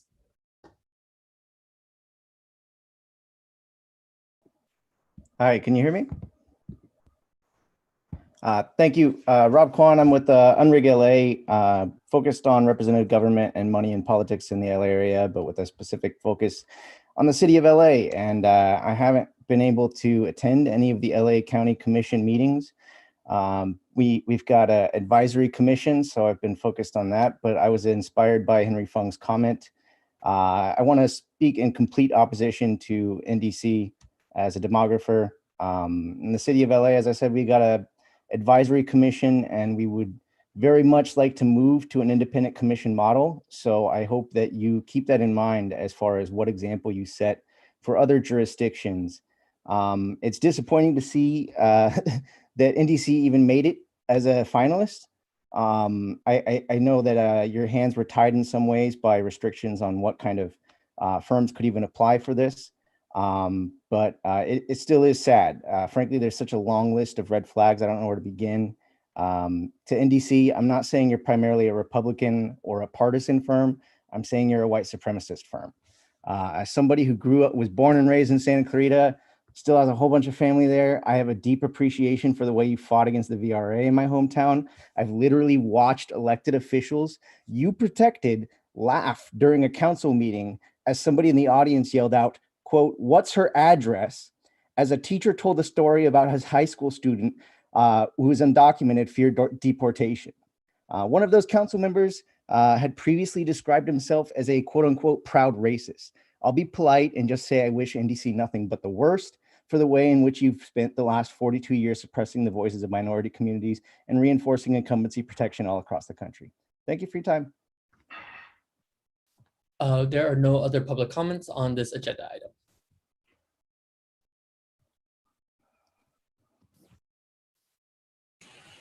So now we will move to the voter polarization analysis bid. Is that right? Actually, no, this is now the time for the commission to okay. these two firms and see if there's a motion. We have asked the two firms to remain if there are any other additional questions that commissioners who didn't have a chance to ask questions have. Can I just make a point that it's imbalanced? Oh, I see. I'm sorry. So the Arcbridge folks are on. I didn't see them join the array here. Okay. Proceed, Co-Chair Williams. So it looks like Commissioner Stetcher may have the first question. And Co-Chair, forgive me, the caller just called me a racist. May I have the opportunity to respond? Go ahead. Yeah, I mean, this is the kind of rhetoric you're going to hear throughout this process, unfortunately. That is the most offensive and ridiculous claim I've ever heard. I have no idea what he's talking about. We are working with Santa Clarita on drawing districts. We have also worked with all the Santa Clarita school districts on moving them to district elections.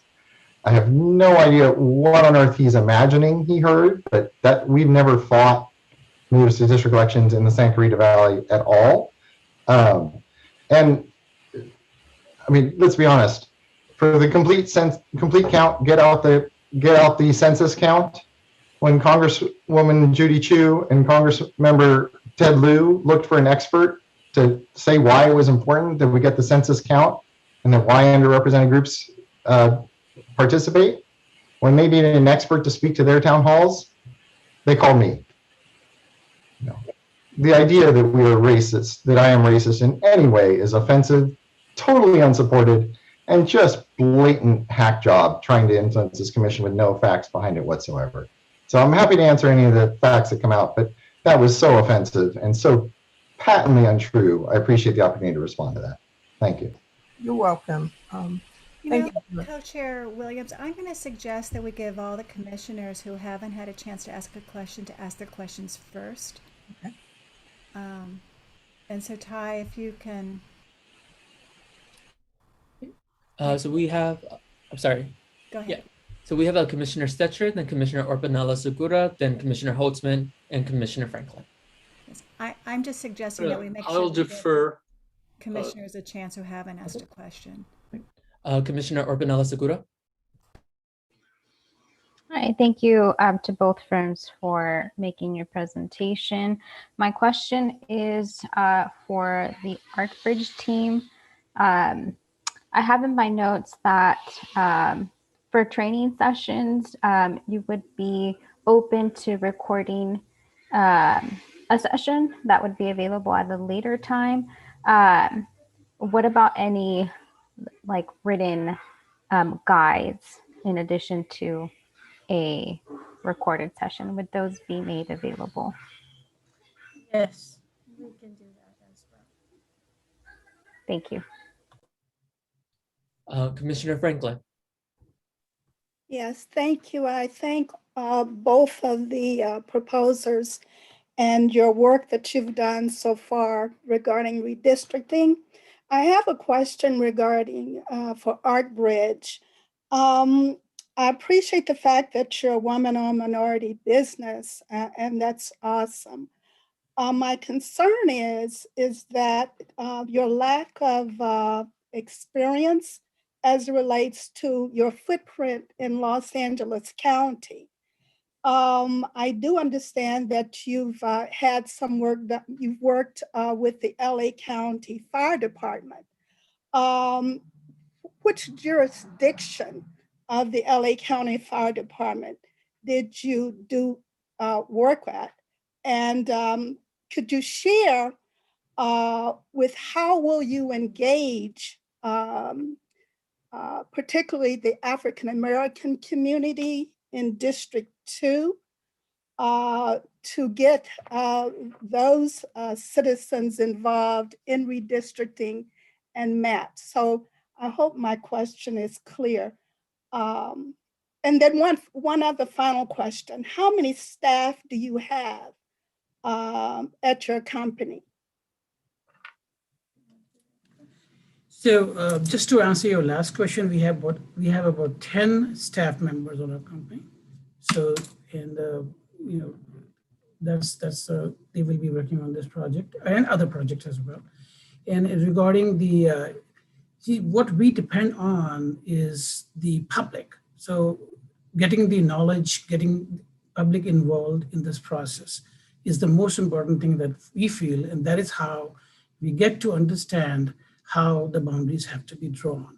So all the concerns and the communities of interest, that is where we get all the information. Now we have worked nationwide, and we've had that experience that working with the local community, with the redistricting community, recent committees, that is where we get our input, and that is, so we are experts in drawing maps based on the information that we collect locally. And to address the fire department question, we have worked with all the battalions in the entire county. Thank you. Next, we have Commissioner Morales. Just had a question. You know, as a commission, we do believe in inclusion and belonging. I just want to get a better sense of the team's makeup for both, you know, NDC and ARC. I'm sorry, I'm blanking on the name. ArcBridge. Yes. Okay. Sorry, a lot of acronyms in my line of work. What is the makeup of your teams? Like, you know, I want to get a sense of how diverse and how you deal with you know, different issues, ethnic backgrounds, and you know, there's a lot of translation we're expecting, and folks being, you know, able to learn how to use some of the software in different languages. So I just want to get a sense of that.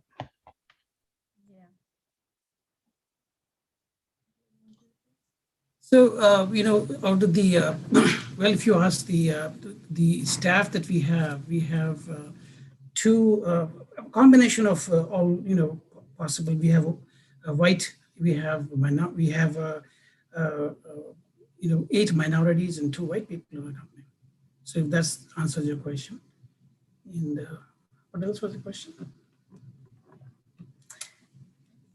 Did we answer your question? Just around translation services as well, and you know, if you're providing training in different languages, I guess, you know, what's your what does that look like? What we do is we provide a lot of stuff in English, and the videos and all the training sessions, that is going to be in English most of the time. And if there is any need, you know, for translation services, then we would have to provide that, because we primarily do training in English and provide the documentation. Everything is primarily in English.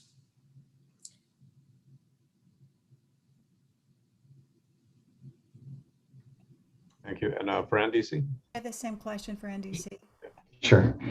Thank you. Yes, on the language front, a number of us are kind of conversational. Dr. Levitt is essentially fluent in Spanish.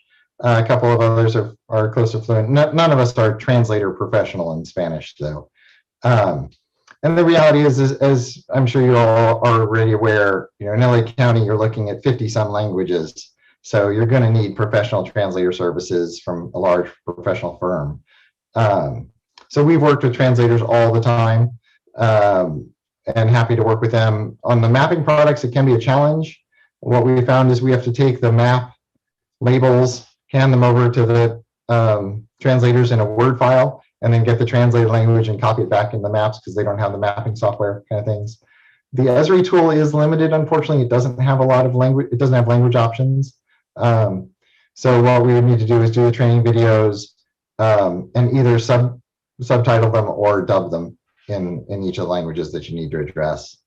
So we, in the end, we do have some Spanish capability on the team, but not professional translators. We work with outside firms from jurisdiction to jurisdiction for their local languages. On the ethnicity of the team, this is our ongoing challenge because we are focused on redistricting in California. Essentially, in California, thankfully, has very active community groups in this field. The good GIS folks that want to do redistricting, if they're Latino, they work for MALDEF. If they're African American, they work for the various African American grassroots groups, NAACP, LCP, those kinds of groups. And the Asian Americans tend to go work for the advocacy groups in that front. So despite many efforts, we have a mix of essentially men and women, but we are all white. A number of us are Jewish, but that's about as diverse we get, just because it's hard to have a firm otherwise, given that there are so many advocacy groups that the people of those ethnic groups go work for. So Co-Chair Williams, I just want to make sure there aren't any other commissioners who haven't asked a question, if they don't have an opportunity to ask. And then I suggest we do one more round of questions remaining and that we see if we can call for a motion. Okay, that's fine. I see three remaining hands up. Okay. Commissioner Holtzman, then Commissioner Venta, and Co-Chair Maeda. I really have two questions for the Mathers. Mr. Mather, one thing you said caught my attention. You said that the change in population of LA County was going to be small, and therefore you'd need to make few changes in the existing districts. Well, what made you say that? So, yeah, go ahead, you answer that. Okay. When we say small, it's based on the estimates, it's in currently, at least in 2010, it was 9.8 million. Now with 2019 estimates, it's 10.04, but we're expecting a growth of about 10.4 million. So going up to 10.4 million. So what makes you say that you're going to have to make, you're not going to have to make very many changes in the existing districts with a mere, change in 221,000 population or something? I think what he meant was the change in ideal population. Right now, your current ideal population is 1.96 million people. With the changes, it's still going to be the ideal population, which is total population of LA divided by 5.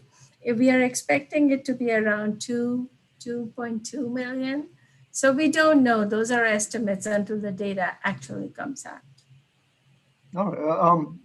NDC acknowledged that we're an independent commission, different from prior commissions. How do you see that affecting the scope of our work? What we are going to do is we are going to work with you, and we are going to work with the data. We are going to work with the community. And based on that, we are going to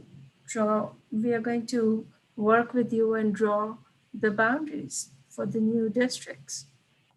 And it's the starting point would be your existing districts, but then, we are going to look at what the community has to say and what they do not like about the current districts. And then we can start with a clean slate and say, okay, how do we draw it? So based on community input and based on the redistricting criteria, we are going to work with you to draw the districts. And once again, the important thing is to make sure that the minorities are represented adequately.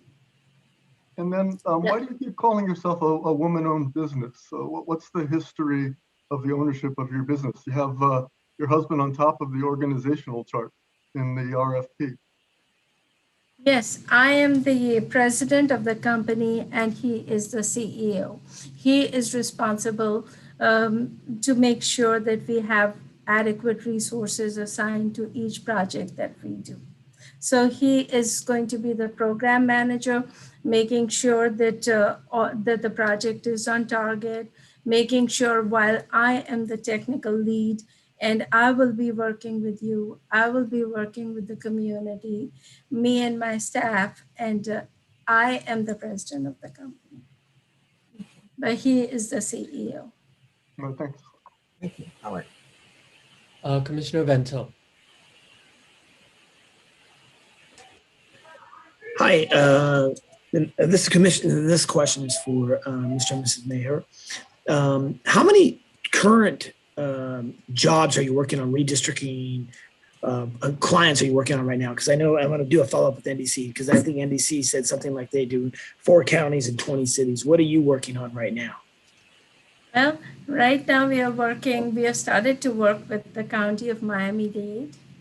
So that is one county that we have. And we will be working with some of our repeat clients from 2011. So we will be working with some of those, 3 or 4 of those right now. Okay. And NDC, Mr. Douglas, are you there? Oh, yes, Mr. Johnson, I'm sorry, Mr. Johnson, I'm sorry. Yeah, that's fine. And I just wanted to verify, you said that you currently have 4 counties as your clients and 20 cities, is that correct? Let me look real quick. I was trying to get a count here if I can from my table. Let me see. We are at cities. Actually, we're, sorry, it's been busy. We're at about 40 cities. I misspoke earlier. Yeah, okay. And let me see, 1, 2, 3, 4, 5 counties. Okay, thank you very much. Appreciate that. And if I may, Doug, do you not also have the state of Arizona? Yes. Okay. Yes, just last week. We're doing state of Arizona in partnership with a big GIS firm. Let's finish the round of questions then, see if we have a motion. We have Co-Chair Maeda, then Commissioner Wong. This question is for ArcBridge. Of the 10 people on your staff, how many do you think will be needed to be devoted to our project at one point or another in order to carry out the responsibilities? So we have, like I said, we have Miami-Dade. So we will have about 3 to 4 people working, on this project. But that's Pretty is going to be the main lead, and the other person will be analysts working on the project. Okay, thank you. We have Commissioner Wong, and I believe Commissioner Holtzman has his hand up again. Can we go ahead? Can we have Commissioner Wong be the last question, and then maybe look at where we are, just to keep the okay. And Commissioner Soto, you have a question too? Oh, should we let Commissioner Soto go first since they haven't had a chance to ask? Yeah. I'll be willing to, let Commissioner Soto go first. Okay, thank you. Thank you, Commissioner Wong, and thank you to both firms for presenting this evening. My question is going to be more on just IT capabilities and cyber threat protections that your firms will have. So cybersecurity has been in the news daily. It seems like weekly there's constant attacks. I personally have been spending a lot of time for my day job, dealing with cyber security threats, which can be a distraction to handle other duties. So just based on recent threats, can you just briefly describe what your business capabilities are to ward off some possible cyber security threats, whether you've had any cyber security compromises in the past, and whether you're doing to protect the data, specifically whether the data is being stored on site or is it in the cloud? Or do you have any redundancies built in to should the data become compromised that you'll be able to recover? Since we have a very short time frame, I'd hate to see that data get lost and then for us to have to restart from the beginning. So those are just because timing is of essence. Maybe if both firms will be able to describe, their practices to handle this. Thank you. Should I go first?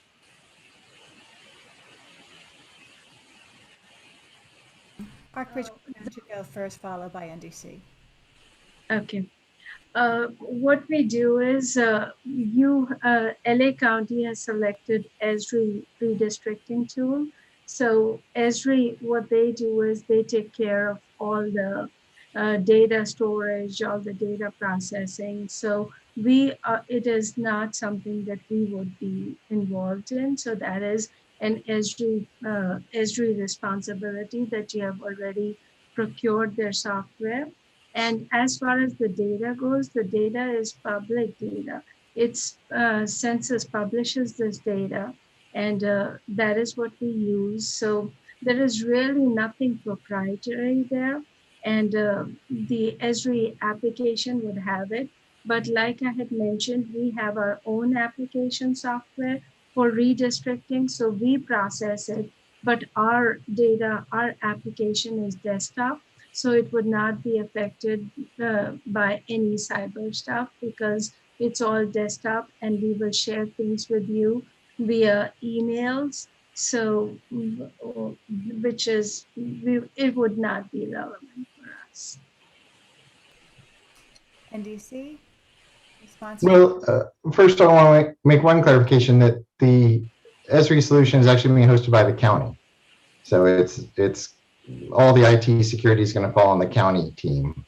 So, so for this project, we do have the advantage of tapping into the county's quite elaborate cybersecurity system.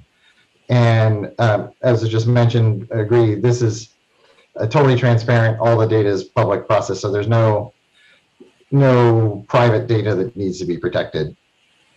So that's a good thing. We don't have to deal with personal information security issues. But the key thing here is for this project, all the data will be hosted by the county and within the county's protective umbrella. For other projects, just so you know, we primarily use Dropbox amongst all of our teams. So all the software all the data is up on Dropbox and on all of our personal computers. So it's all backed up, and then we have a 12 terabyte backup drive backing up the Dropbox files too. So we do take care in our own work, but for your project, yeah, all the IT security issues will be on the county side and within their very professional and elaborate security team.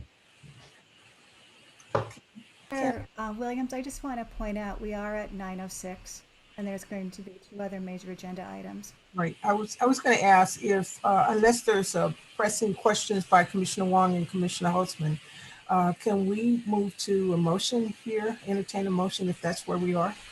And Co-Chair Williams? Yes. I have a point of order. Okay. That's why my hand's raised. All right. My point of order is whether it's actually appropriate to have a motion at this time. We just finished clarifying questions. And I think for something as important as this, it might be more appropriate to go around the table, so to speak, and hear from each commissioner before we get to the motion. Okay. And if we're going around to see, we just want to see where they are on the discussion. Yes, as a discussion of the applicants or what they think we should be doing. Okay. Gayla? Yeah, and if you do that, I would suggest that the two firms now be removed as panelists so that the commissioners can have their own conversation. So, Might I ask one question? There were a lot of comments about Mr. Fung's and Mr. Rafferty's comments about us. Is it possible to have 30 seconds to respond to those? Yes. Okay, I'll be very quick. I realize you're very late. You've heard Mr. Fung essentially found Mr. Rafferty's letter. And so I just want to share with you some quotes saying, I came to appreciate that despite our philosophical differences, Doug was a good person to work with. He did a fantastic job in Folsom Cordova. And when my sanitary district got sued by another attorney, Doug was brought in and Doug did well there. I'm tempted to say most people would regard a map prepared by Dr. Johnson and a report prepared by me as being bulletproof. The reason I chose those quotes are all from Scott Rafferty.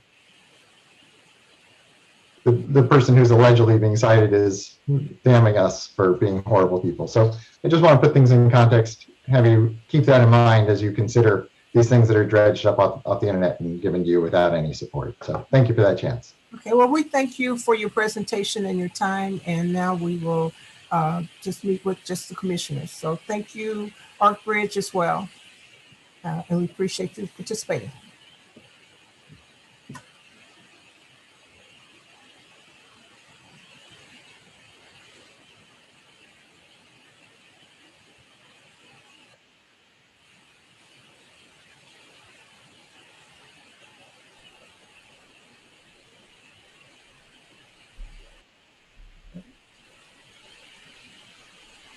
Okay, so do we want to do this based on hands raised or just call on the commissioner roll call? How do we want to do this? Point of clarification, are we just going to go around and share our opinions about the two candidates right now? Is that kind of what that's the purpose of this part? I guess we've heard a lot. We've heard discussion, and maybe the question is, where are we? Is maybe there is a strong feeling among us which firm we might want to go with. Maybe we can just see where people are leaning. You know, Gayla, is that a problem if we do that? Okay. There's no problem. Okay, thank you. Can we can volunteer. We can do roll call on it. I can start. I'm leaning toward Arkbridge. I think in terms of what we represent as an independent commission, in terms of being transparent and the type of work we do, and the firm that represents a very diverse city like Los Angeles, I'm leaning toward Arkbridge. Commissioner Stetcher's hand is up. Okay. Thanks.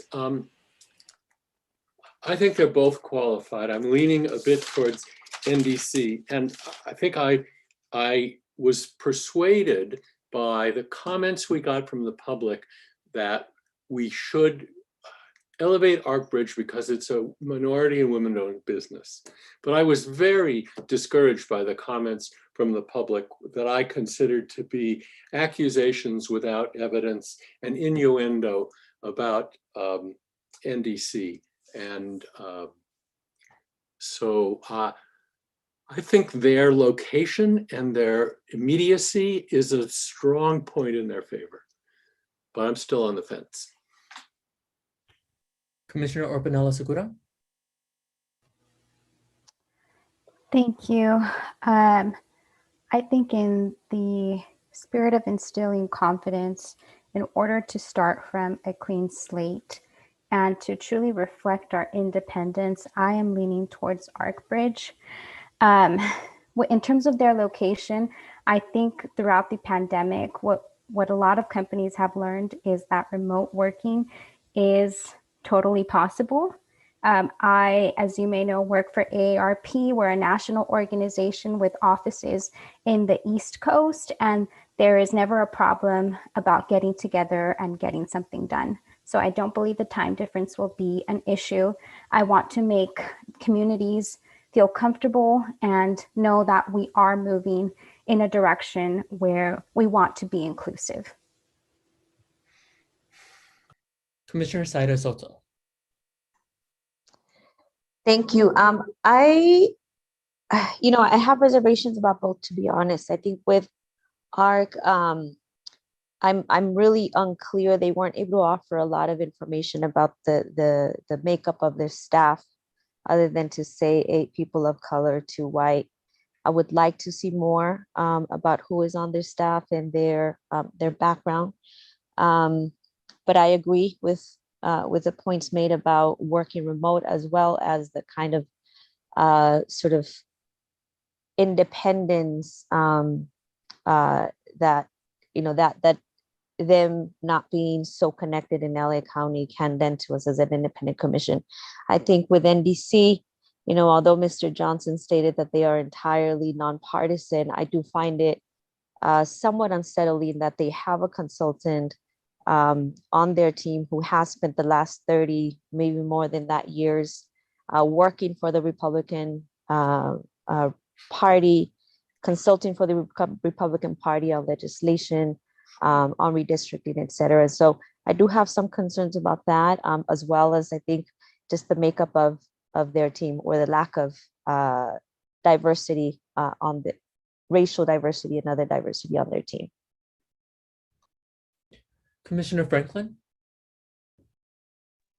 Yes, thank you. I really have concerns regarding both agencies. ARC and their lack of visibility as it relates to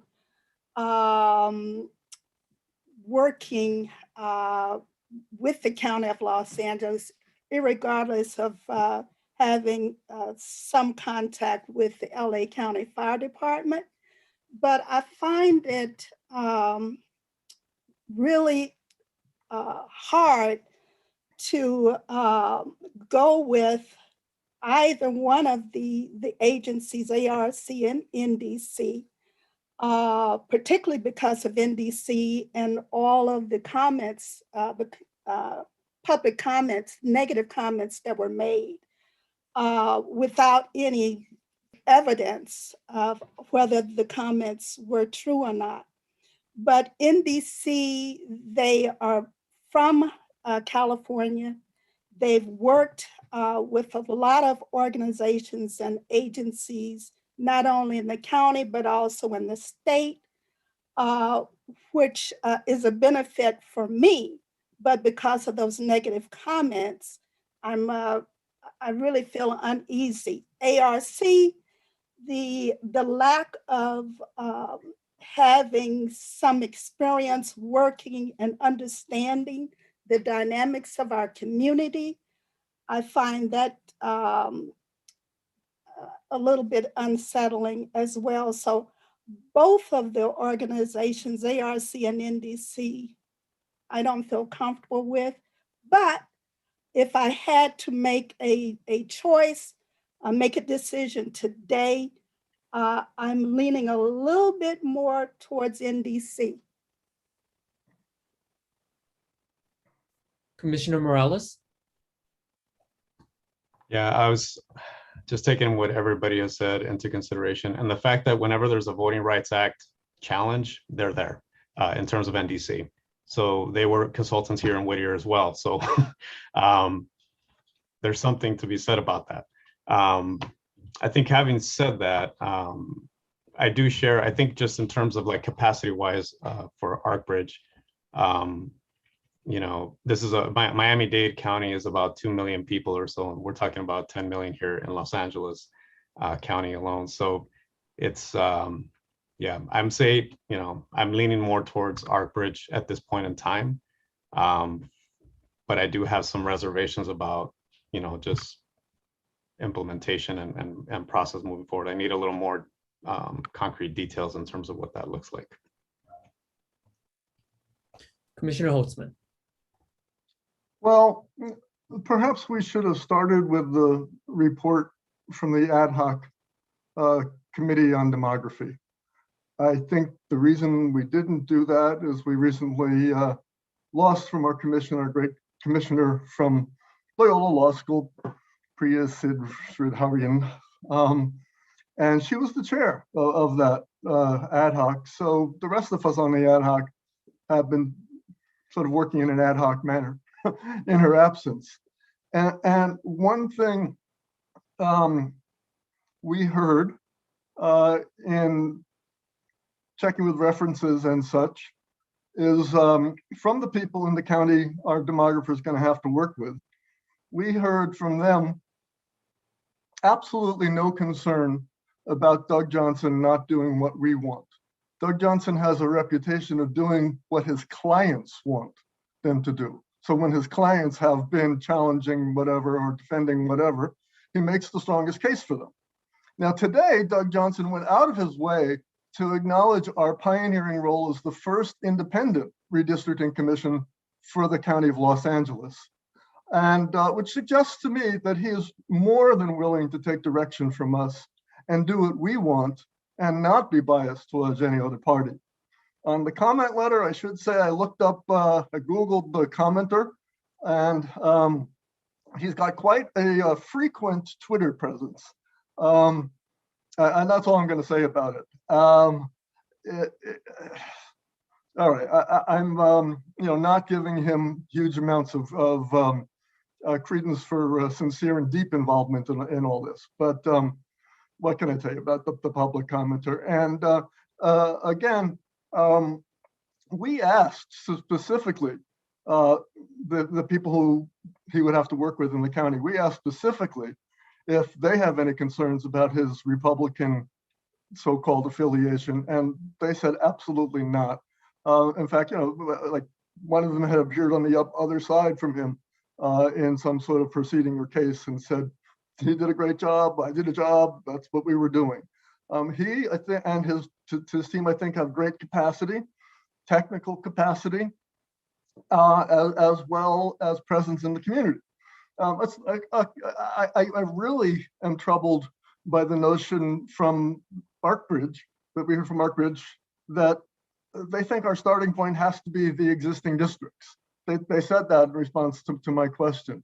I don't think they totally get or haven't acknowledged that we're a new ballgame here. We're in a brave new world. We're an independent commission.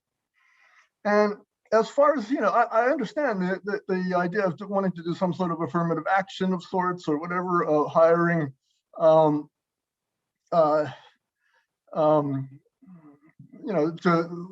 increase the diversity of our staff or what have you. But I gotta say this, we're not hiring here for a community engagement role. I mean, yeah, if we're hiring for community engagement, you'd want people who, make the community feel comfortable. They're maybe going to record one training video, but it's not going to be a reflection on us or our values that we hire the most qualified firm rather than the one that looks right to some people. So there's that, and I like Commissioner Franklin was saying, it's a good thing that they're local. One of the public commenters said, we want the demographer to understand all our communities. So that suggests that we want someone who lives here and gets around the county and understands all the communities in the county, not just the minority communities, but still. That's the way it is. So I really think if we're going to go with one of these two, we have the option of putting it out to bid again. But if we're going to do one of these two, it should be NDC. Thank you, David. And I just want to clarify, I think I understood Arkbridge a little bit differently from what you said. They were talking about deviation around size of districts, not that they would draw the districts the same. So they were talking about that, 2/10 or whatever percent. So that's how I got that's how they, sorry to interrupt, but that's how they started answering the question. But then they went back to it again and said, first we'll be starting with the existing district. If you roll back the tape, you'll hear that. Yeah, they tried to cover themselves, but they didn't. Yeah. Okay, we have Commissioner Obregon next, and then Commissioner Sara Soto has her hand up. Yeah, hi. Yesterday, when I did a little looking at the name NDC, I was a little surprised to see a corporation in Texas by that name. And they're kind of like in the same business. I'm not sure, but it was a completely different group of people when I looked at the names. And then I saw another one in Arizona. And again, the same thing, different names. And I kind of dismissed it yesterday. And then today, when I saw the presentations, I felt NDC was better and I was leaning that way. The problem I'm having is perception.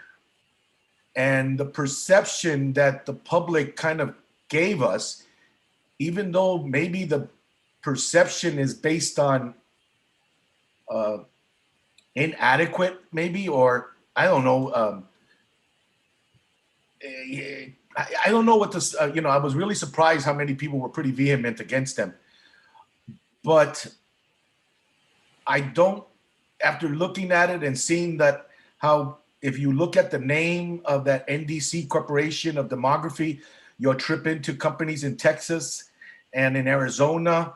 I can see where people might associate it with some other movements or whatever. When I heard I was really amazed by how many people were vehemently against them. But I still felt that NDC was stronger. The problem I'm having is perception is often bigger than reality. And I'm concerned with that. But I still think NDC was, I think, better. That's it. Thank you. Commissioner Sara Soto, then Commissioner Wong. Thank you. I'm I think in part, I just want to respond a bit to Commissioner Holzman's comments about we're not hiring someone to work with community or something to that extent. I think it is critical to ensure that whatever firm we do contract with is going to prioritize bringing, collecting, understanding, listening to community input. That is an essential part of our role. And so I do want to, sort of ask you to think about that a little bit more. And then I'm wondering, since Commissioner Morales mentioned, that voter rights challenges seem to be strongly connected to NDC, if you're able to offer more information, or if we maybe might consider doing some follow-up reference checks with those cities where those challenges have taken place as a way to make sure that we have sort of varied references. Obviously, when we apply for any kind of job, we're going to offer those who we know will provide positive references for us. But I think I'd like that maybe for both companies. To respond to Commissioner Soto, yeah, so they were consultants here in the city of Whittier. And again, it cost the city a lot of money, right, through litigation.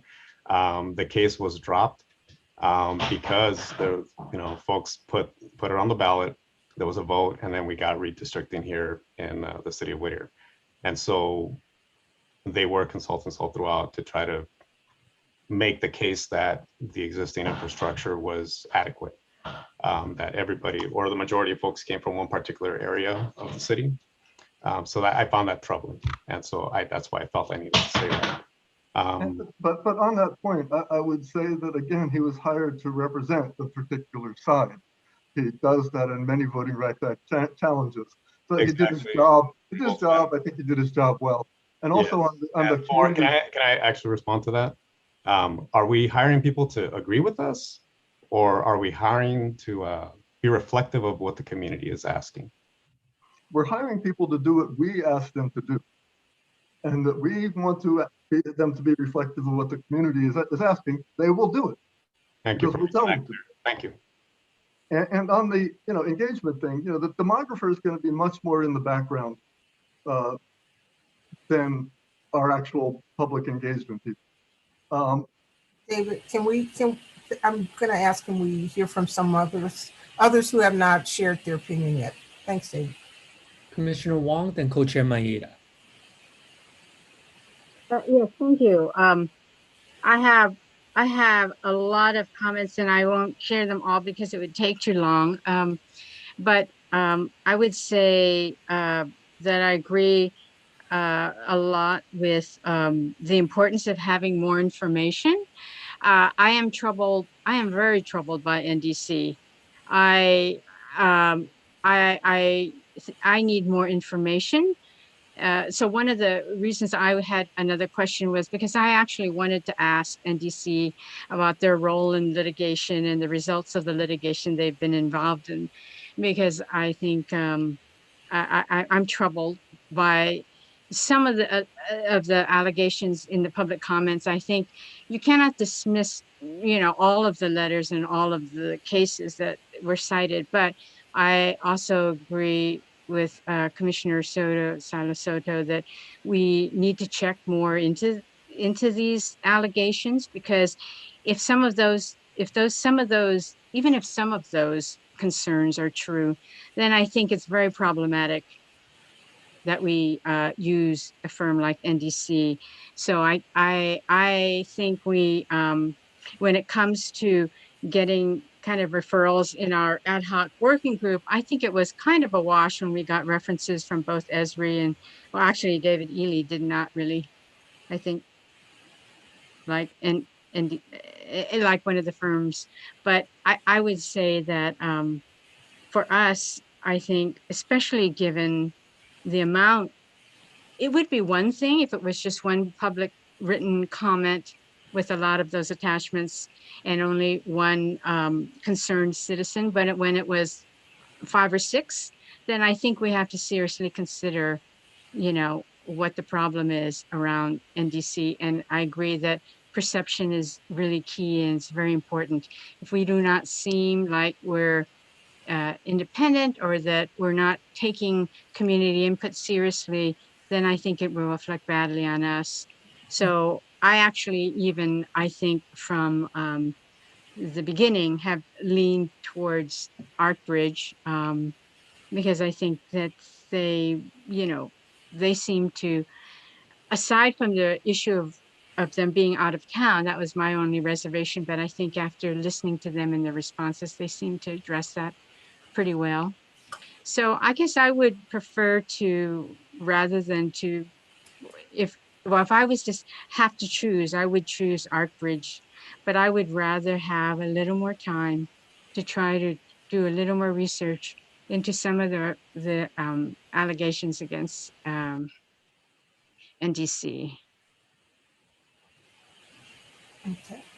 Co-Chair Maeda. Thank you. I started with the reviewing in depth the proposals, and my conclusion was that out of the 3 proposals, 2 were qualified, could do the job, and those are the 2 we brought forward to be present. I still believe that. I didn't hear anything that changed my mind in that regard. A couple points.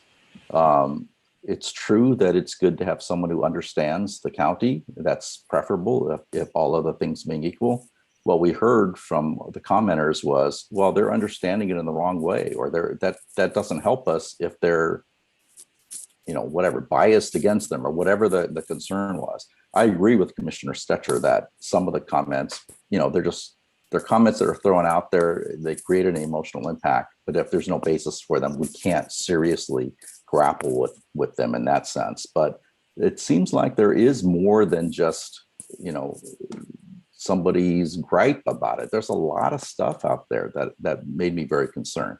With regards to Commissioner Holtzman's issue about ArtBridge thinking that they're basically going to tinker with the lines, I think that's underlying your point.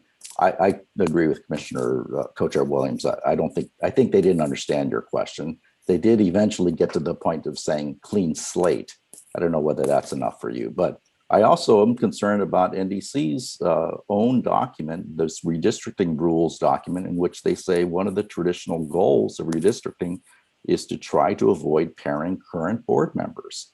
That's totally contrary to your previous positions, Mr. Holtzman, that we should be concerned. We shouldn't worry about that. We should not favor incumbents. In fact, that's part of the state mandate that we not favor incumbents. And I think that's troubling.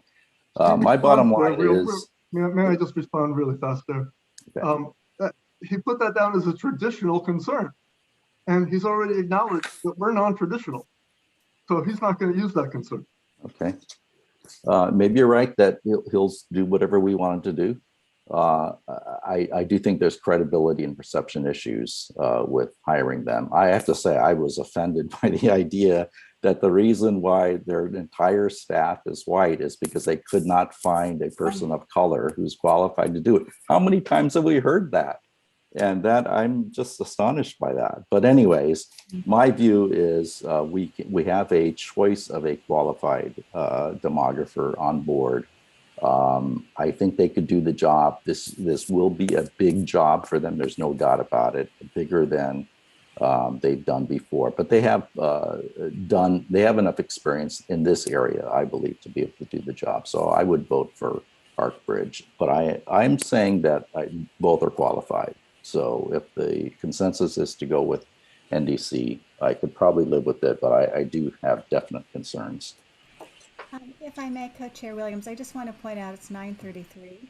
Yeah. I don't know if the commission's at the point where they could make a decision tonight or if they want additional research. We do have the other presenter available, plus the question about the vacancy. We could defer this if there's no consensus. What I'm hearing is more information. I didn't hear a consensus on where we are, and maybe if we could defer it. I don't know if we want to. Can we get additional information and bring it back for discussion at the next meeting? Is that We can certainly gather that kind of research. Okay. Co-Chair, this is Mark. I thought we were all going to get a chance to speak. Some people have spoken too, and they got hands up for a third time. Okay. So and I know, I guess there's a concern for time. Do you have a comment, Mark? Well, Commissioner Mendoza? Sorry. Are we all going to kind of speak our piece or not? Yes. Let's do that. I would prefer we kind of close this out. I know we've got someone waiting for a presentation. But I think this is important that, let's go ahead. No, I agree. And if we're not, I would propose if we're not going to take a vote or make a decision today, then I'll hold my comment. I don't want to prolong this. I'm fine with that. I might point out there is a procedure that I think you all might want to think about adopting, which is every commissioner should have a chance to make one round of comments. Then other commissions allow a second round, and then they see, do we want to call for a motion? If there's no call for a motion, you then defer it for continuation and further exploration. You all haven't followed that discipline format, but I think it's something going forward on these big decisions you may want to consider. And certainly, Commissioner Mendoza, your hand should have gone up and you should have been called on. Well, no, I didn't put my hand up because I thought everyone was going to have an opportunity to speak, and I was going to wait my turn, whenever that was going to occur. I guess the question is, are we ready? Are we going to make a decision tonight, or do we need to continue this? And I really would like to hear from the commissioners who have not spoken. I think there are at least two. I think Commissioner Mendoza and Commissioner Opinella Segura, have you spoken? And who else? Commissioner Haile Soto. And I see, if that's okay with where we are with the commission right now, and that would mean Commissioner Opinella Segura. Yes, I actually spoke in the beginning, but I had a question. If we do push this in order to get more information to the next meeting, does that impact our schedule? How does that impact our schedule? I'll just comment. This is a very important decision. So I want to make sure you are comfortable with it. And I do not think a 2 weeks will make a difference. I want you to absolutely feel comfortable that you've got a demographer that you can work with. So I wouldn't rush it if there's not enough of a consensus and comfort level. And would it also be possible to ask our Maroon Society to come back at the next meeting so that we can at least kind of get a few more comments here, rather than trying to start it after 9:30? Yeah, I see them on hold in the attendee area. Can I make a phone call, Holly, to them and see if they would mind coming back next week? Okay. Holly, would Yes. that be okay? Yes. Thanks. At least we can start to wrap a little bit, figure out where we're headed on this one, and have more time for Maroon, because I hate to bring them in at this point anyway.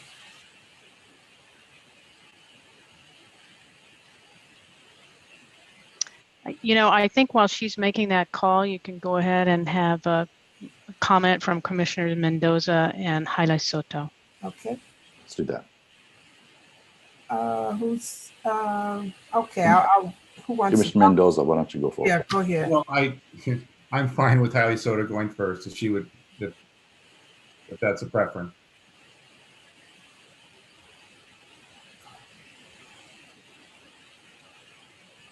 Okay, whoever's somebody.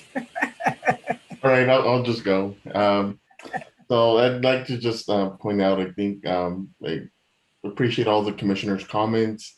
It is an important decision that we're going to be making tonight. And I'd just like to kind of premise my comments just by one of my philosophies, I guess, in life, that, no good deed goes unpunished.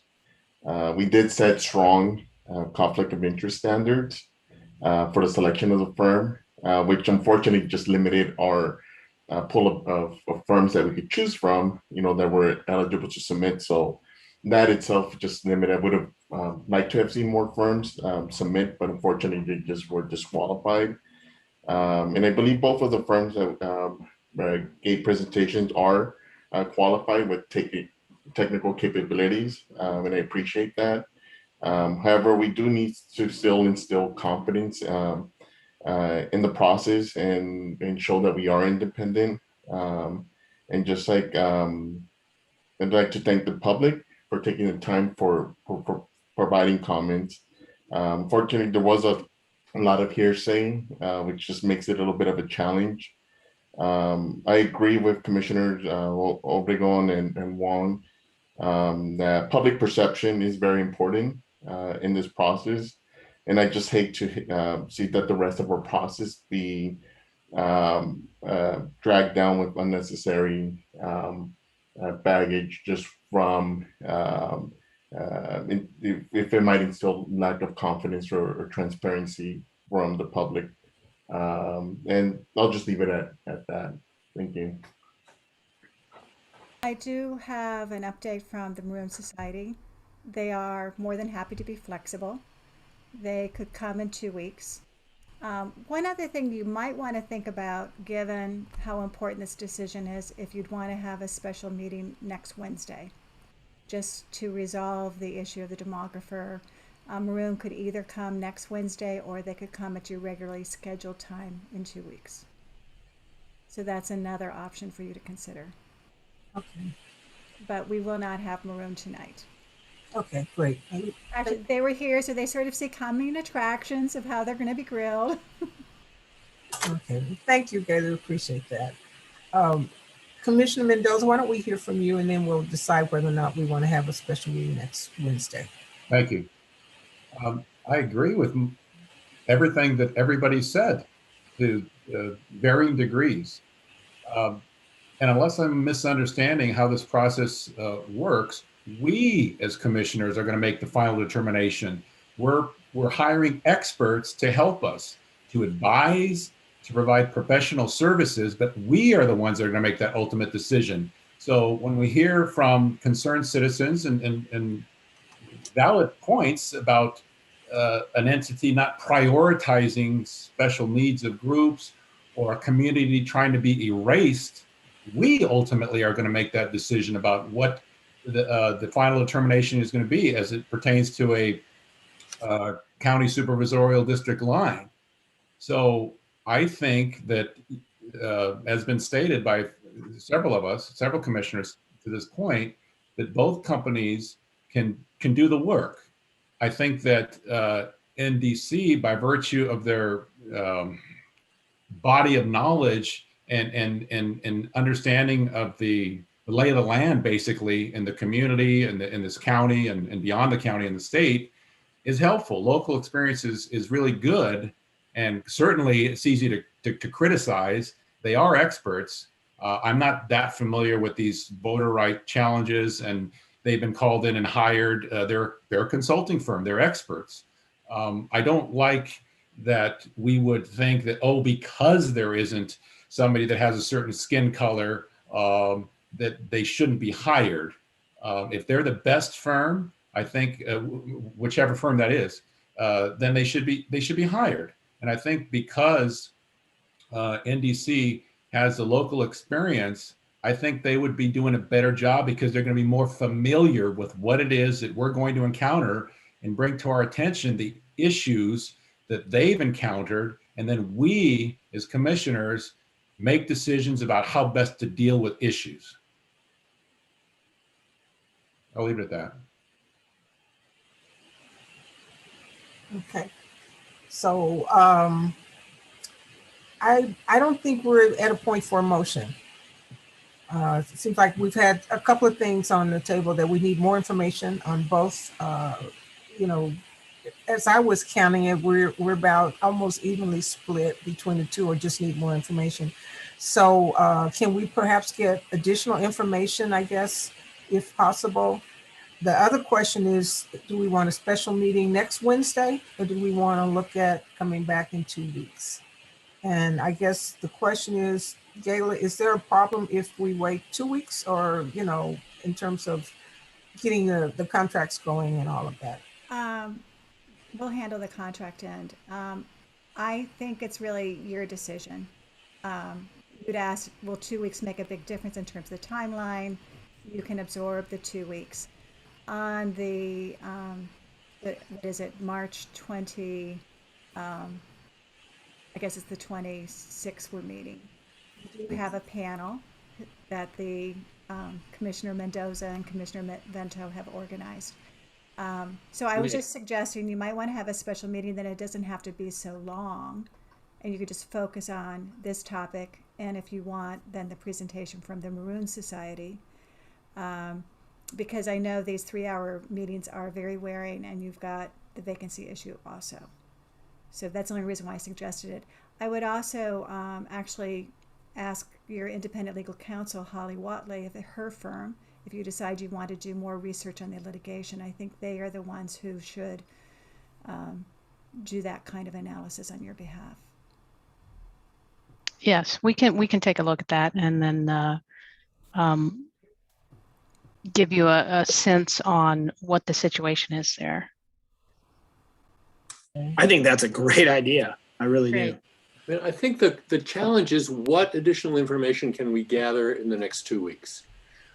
We might be able to contact other local community organizations in Southern California, the ones who didn't come forward tonight, but we know represent important demographic groups in our community, and ask them if they have a dog in this fight, or whether they have any knowledge or concerns about either of these firms. It would be good to track down some of the specific legal cases that were raised, but Gayla spent a fair amount of time trying to follow up with the references, and found that very difficult. And I'm not sure 2 more weeks is going to get us any more insight from people who were listed positively as references on their proposals.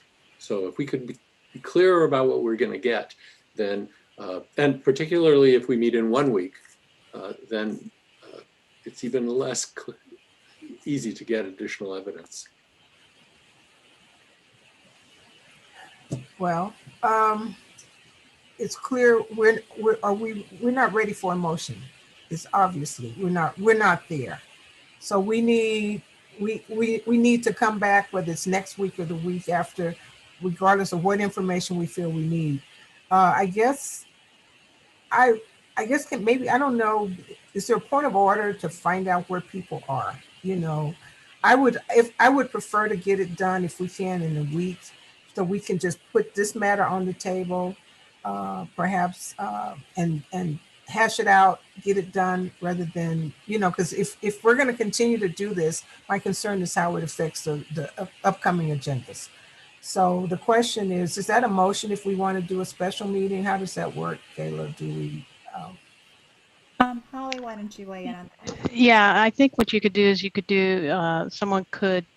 ask for a motion that this item be continued and scheduled for a special meeting next Wednesday, and see if you get that support. Okay. Is there a motion for a special meeting for next week? A motion for a special meeting. Okay. I second. Thank you.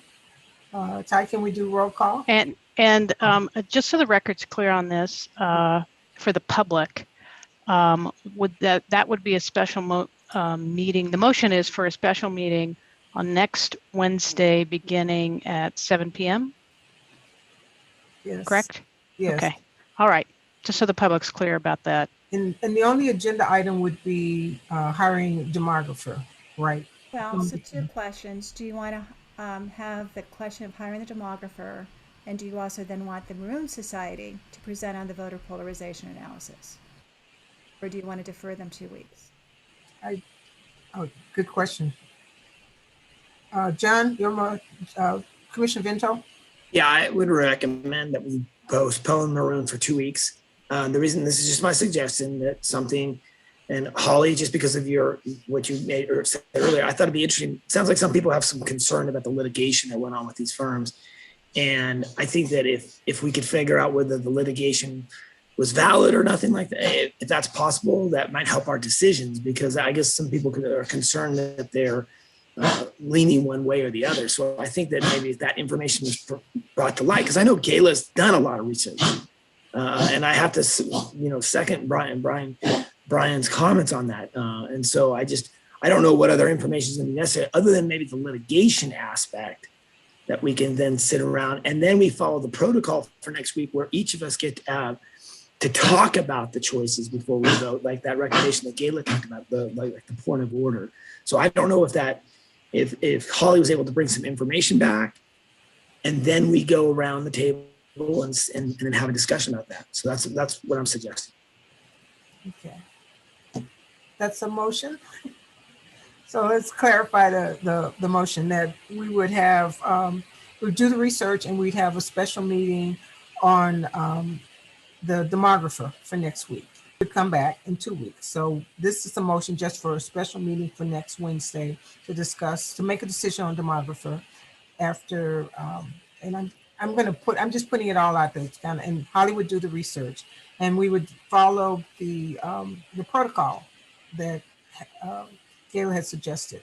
But the motion on the table right now is to have a special meeting to make a decision on the demographer for next Wednesday, starting at 7. Is that? And you have, I think, proposed an amendment to have Maroon come then in 2 weeks. And so maybe we can do one roll call on that combination if Commissioner Vento and Commissioner Dorina or Commissioner Wong are willing to accept these amendments. Okay. Commissioner Vento, would you accept that Yes. amendment? And Commissioner? Yes. Would you, Yes. Thank you. Maybe do it in combination. Thank you for clarifying. All right. Okay, so basically we will ask the law firm to do more research on the litigation, special meeting Wednesday at 7 o'clock. The full discussion would be on the selection of the demographer with this additional information. And that would be the sole agenda item. Yes. Okay. Any questions? Okay, are we ready for any clarifying question on that? Can I just offer that I would be willing to work with Holly about investigating other issues, certain comments that NDC, Doug Johnson made, countering some of the allegations, for instance, following up with the league to see if they really did rescind the letter, things like that. I think it's more than just litigation. So I'd be happy to work with Holly to try to get more information. And I agree that Gayla did do a lot of research, but all of those were the references that they listed. And of course, they're going to be positive. So, that goes without saying almost. But at any rate, I'm willing to try to help with that. Okay, great. I think that would be great, Dorina. Yeah. Roll call. Do we want to contact Common Cause or MALDEF or a couple of other organizations and ask if they have reasoned evidence-based opinions about either of these firms? I think we should send out a general request to our entire contact list saying that this is up in the air and we want a broad spectrum, not just interest groups from the public to weigh in. But that's and invite them to provide public comments, written or in person. So this special meeting will go out through GovDelivery to all of those groups, some 7,000 who are on that list. And with a special request for input, because tonight we did not get, by any stretch of the imagination, input from a cross section of the public. But we can certainly make it clear in the headline that we would like your input, on this topic. Are we ready for the roll call on the motion for the special meeting next week? Yes. There's a hand raised. Commissioner Morales has his hand up. Yeah, thank you. I'll make this short. So just in that research, focus primarily on what happened in North Carolina and whether the accusations were that maps were drawn beforehand. And so what was NDC's involvement with that needs to be clarified. And so that's what's concerning to me. And that has been a concern. One of the articles linked in that League of Women Voters covers that extensively with a video of the court testimony.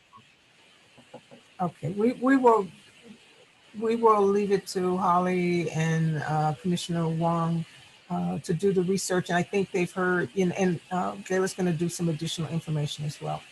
Okay. Coach Williams, can I just say something real quick? Yes. Maybe we could make a recommendation that if any other commissioners have concerns like Commissioner Morales, which I think was a valid point, like that is the stuff that might be new because I don't know what else we can get. That's what I'm struggling for in terms of information. So if there are commissioners that have something that they really want, to reach out to Commissioner Wong and Holly and see what information can be brought forward, because I think that's the stuff that maybe people are waiting on. Okay. Any other questions or input? And if you do have that information, I agree, send it to Holly and Commissioner Wong, and maybe even copy Gayla because she's sending out some information as well. Okay.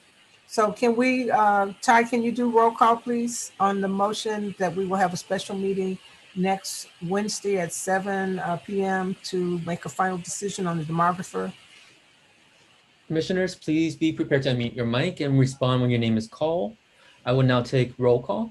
Commissioner Apolonio Morales. Yes. Commissioner Nelson Obregon.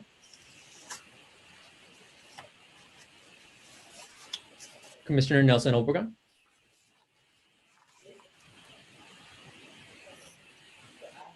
Yes, it's okay. Commissioner Priscilla Orpinella Segura. Yes. Commissioner Hyla Soto. Yes. Commissioner Sider Soto. Yes. Commissioner Brian Stetcher. Yes. Commissioner John Vento. Yes. Co-Chair Carolyn Williams. Yes. Commissioner Dorina Wong. Yes. Commissioner Jean Franklin. Yes. Commissioner David Holtzman. Yes. Co-Chair Daniel Maeda. Yes. Commissioner Mark Mendoza. Aye. Motion passes. Great. I would suggest you go on to the next agenda item so we can wrap that up, and then. Okay. And that'll probably bring the rest of the meeting to a close. So now, Dan? Yes. So the next agenda item. Can I just confirm there's no need for us to, we'll just put the agenda that we are continuing the Maroon Society to the next meeting. You all don't need to vote on that, I don't believe. Is that correct, Holly? Yes. So we'll just. That's correct. Okay, We're good. the next agenda item is the discussion and selection of an applicant to fill a vacancy on our commission. I just want to give you a brief update on the process we used. We, after last regular meeting, we decided to form a short-term working group, folks who are interested in reviewing all the applications of the qualified applicants and coming up with a recommendation if possible. As you know, our bylaws require us to use the pool of previously determined qualified applicants if possible for the selection. The working group did review dozens and dozens of the applications, exchanged lists of top candidates. So Gayla then went out to find out if people were still eligible and interested. Came back with that information. We had a meeting, and then we reached a consensus on a recommendation. And I will provide Co-Chair Williams the floor to discuss what that recommendation is. Okay, our recommendation is Mary Kinney, who is a white female Republican. She resides in the 4th District. She meets a number of the criteria that we were looking at in terms of gender diversity, geographic diversity. A little bit about her background. She is a retired attorney, has spent a lot of time in the financial industry. She is bilingual, English and Spanish. Undergrad major was Latin American Studies. She's lived in all 5 supervisory districts, and she was our consensus candidate because, again, one of the things was the gender equity, and so she's meeting that. And again, she provides geographic diversity to the commission. So we'd like to recommend Mary Kinney fill the position. She's willing to do the work to catch up. We feel she's qualified and should be an asset to our commission. So I guess, can I make a motion then, or do we have I don't know if we're ready for a motion. I guess a discussion. Questions? Commissioner Stetcher? Thank you. Could you say who was on the working group? I missed the last meeting, so I didn't hear it. I am inclined to support the working group's efforts. I'm just curious who the reviewers were. Okay, the 2 co-chairs, Commissioner Vento, let's see, Commissioner Cyrus Soto, and Commissioner Mendoza. Did I leave anybody else out? I think those were the ones. Yeah. And most of us, I think we all went through all the remaining female candidates because the priority was female. So we went through all of that. We came up with our top most 3 to 5, and then we had a discussion, and we ended up by consensus choosing Mary Kinney. I think Cyrus Soto went through all of the applications. Yeah. And I also mentioned that we do not have anybody right now in the South Bay area. And that's a pretty big gap geographically if you look at the maps. So we thought that was an important addition as well. Thank you. Well, then in that case, I move that we appoint Mary Kinney as the replacement commissioner, as our 14th commissioner. So we still have a few hands up from commissioners. We have Commissioner Wong, then Commissioner Orpanela-Sukura, and Commissioner Holtzman.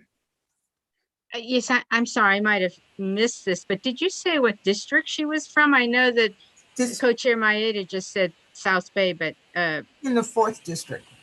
4th District, and she's a white Republican, you said? Yes. Okay, thank you. Commissioner Orpanela-Sukura. Who was the person following Mary Kinney? The second choice. I think there were 3 that we were in the top 3, basically. Where were they? The top 3 were Mary Kinney, Maria Williams Slaughter, and Margaret Milligan, I believe. I believe so. We There have were some there were people- a couple of others that were also we were considering, but there were some concerns about conflicts Right. for a couple of them. Right. Commissioner Holtzman?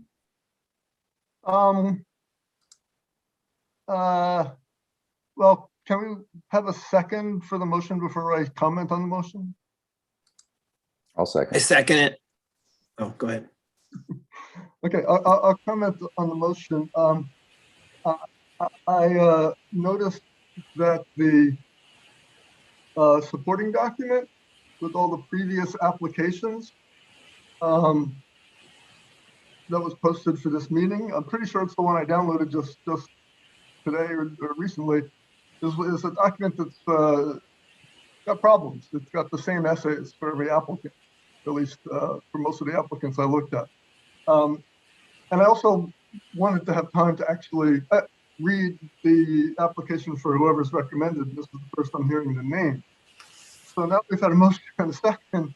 And I do absolutely think the demography that we've heard about this recommended candidate is on. But as a matter of just procedurally getting it right and giving us a opportunity to refresh our memories about the candidates, I kind of have to make a motion to table this until our special meeting next Wednesday. I'm putting that on the table now. There's no second. We don't have to do it, but I'm moving. Commissioner Orpinella? Yeah, is there a second to Commissioner Holtzman's motion?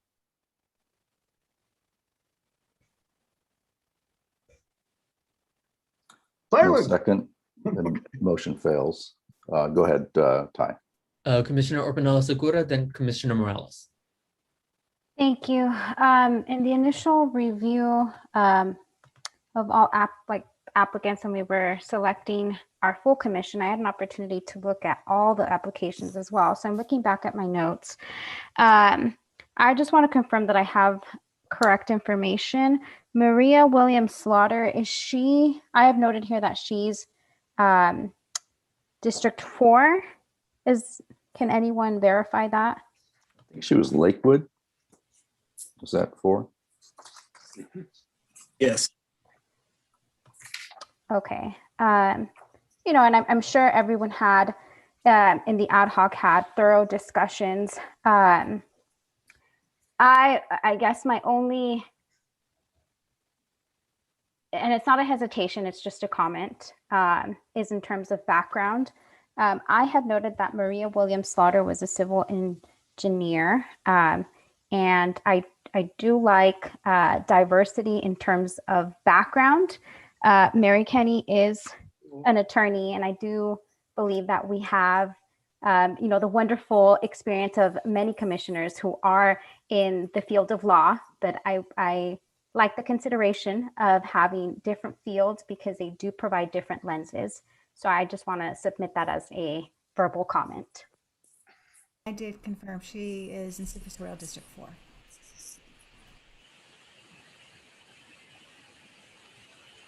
Okay. So that's a comment. Commissioner Vent. Okay. Right. So Commissioner Morales, you had your hand up, or? Well, I had it initially up just to concur that I thought everybody had my background on that document, and everybody had the similar experience that I did. If you look at that document, it does repeat my biography over and over again. So I was going to comment on that, but the motion, but yeah. So I guess what I'm saying is I'm just going to, I need to do a little more reading, a little more background. Although I would welcome a District 4 representative to be on the commission, as adding to the lonely position that I hold here at the moment. But yeah, so that's just some thoughts.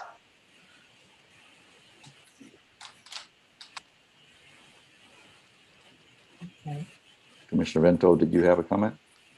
I will just say to the entire commission, we spent 2 hours on this conversation. I was in a car driving to San Diego, and we had gone over so many different components of this selection. I just want you to understand this, everybody. We labored. It was not an easy choice at all, by any means. But and it just, there was just many factors that brought into this. And I just wanted to tell you this. It wasn't like we just picked one out of the hat or something like that. So it was a very, very thorough discussion.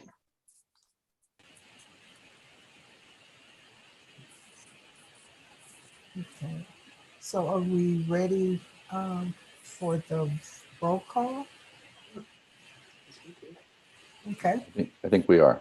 I'll also mention that apparently Mary Kenny is very excited about this possibility. So hopefully we can muster the 9 votes necessary to push her through. So Ty, can you go ahead and do the roll? Okay. Commissioners, please be prepared to unmute your mic and respond when your name is called. I will now take roll call. Commissioner Nelson Obregon.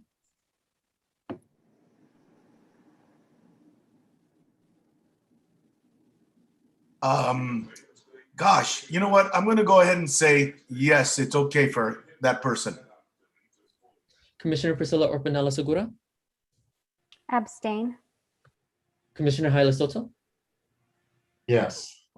Commissioner Zaira Soto. Yes. Commissioner Brian Stetcher. Yes. Commissioner John Vento. Yes. Co-Chair Carolyn Williams. Yes. Commissioner Dorina Wong. Yes. Commissioner Jean Franklin. Abstain. Commissioner David Holtzman. Yes. Co-Chair Daniel Maeda. Yes. Commissioner Mark Mendoza. Aye. Commissioner Apolonio Morales. Yes. Motion passes. And I believe we're trying to figure out whether we can swear in Mary Kenny at the next meeting. Do you think it's possible that we might be able to do that at the special meeting? Or I do we need? recently checked. I had alerted the executive office for the May 26th, but I can certainly reach out to them for that to be at the special meeting. Should we do that, or is there a concern because she hasn't been more up to speed on the demographic issue? I do notice that she's attended this meeting. Okay, well, that's certainly helpful. Haven't So. fully onboarded her in terms of everything you've been through, which is an obligation that both Holly as your independent legal counsel and myself as executive director will need to do to bring her on, up to speed. Right, right. Any concerns anyone has about Mary Kenny, Commissioner Kenny, participating in the discussion, voting for our demographer? Commissioner Holtzman. I just said that I looked at our bylaws and the chairs have the ability to call a special meeting. So I don't even think we need a motion to add this to the special meeting. And I think it would be a good idea to add it to the special meeting. I think the chairs can do it. Any other comments? Okay, let's go ahead and have her join us if she can next Wednesday, and we'll swear her in. What else? What other business do we have, Gayla?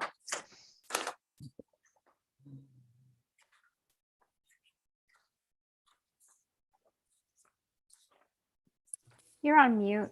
Yeah, I realize that. So let's go through this very quickly. Yeah. I know this has been a particularly long meeting. Yeah. So we covered that. Commissioner Morales, do you want to give a quick update on the ad hoc working group meeting with the community-based groups on May 4th? Yes, very quick. And thank you to all the commissioners that were able to have this conversation with some of the community organizations and folks that have been providing public comment all along and really following what we're doing. So we met with them and we discussed some of the issues that they want to bring up in terms of engaging the community, some of them around overlapping with the state commission dates. So we were able to get those dates and make sure that we're not going to have multiple meetings on the same nights or same days. Some considerations for regional, and Gayla will explain that in a few minutes, and particularly for South LA and East LA. Translation services also came up, things that we've already kind of been discussing and figuring out what some of the best practices are. Consideration for hybrid in-person online meetings with these hearings that are upcoming and forthcoming, knowing that the county may be opening very soon. And so we discussed also just the time for community members to be able to participate and give public testimony. So we came to the conclusion that we are going to ID and designate community liaisons or organizational liaisons, depending on our expertise, to be able to be the point people to communicate with certain organizations out in the community. And that just kind of brings me to Gayla's presentation here to talk about the regions and some of the strategies that we will be employing. Yeah, and I'll just point out, you all have a survey to indicate dates. My goal is to nail down the dates for the public hearings next week. We have to start promoting them if they're going to start in mid-June and continue on through August. On there is also, if you have particular communities of interest or groups you'd like to be a liaison for, please indicate that as well. That helps me a lot when I get an inquiry, and we're getting them for presentations or from the media, to sort of know who might be individuals who are interested in meeting with that group. I see Commissioner Holtzman's hand is up. Yeah, I think I made a comment by email to you that I don't necessarily think it's appropriate to have people designated as the official liaison to any particular interest groups that, we can put it up for grabs. But, if we're supposed to be jurors, I don't think we should have anybody who feels tied or bound in any way to particular groups. Okay, well, and I'm, the feedback I'm getting mostly from the commissioners are, I have particular interest in these kinds of topics or issues and groups. So that's going to help me to know where to refer to. But we did get your comments, and I think when the outreach group meets, they can then revisit that topic in terms of if it's a more official relationship or not. In terms of the maps and this whole idea to go with these kinds of more of a regional approach, we got very positive feedback from the community-based organizations. They like this. They did provide more names, and to be consistent with the California CRC, I've labeled them zones. So we would be doing 10 public hearings, 9 in specific geographic areas, and then 1 in terms of Spanish speaking. And this is the overlay. And so there's a lot of overlap. So communities can sort of say, I want to go to 2, or I feel like I belong more in the northern one versus the southern one, to make their comments.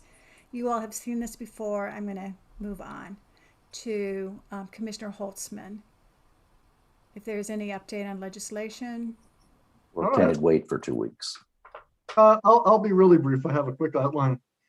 First, to follow up on the demography thing, since one other commission is the Independent Commission in Santa Barbara, which did hire NDC.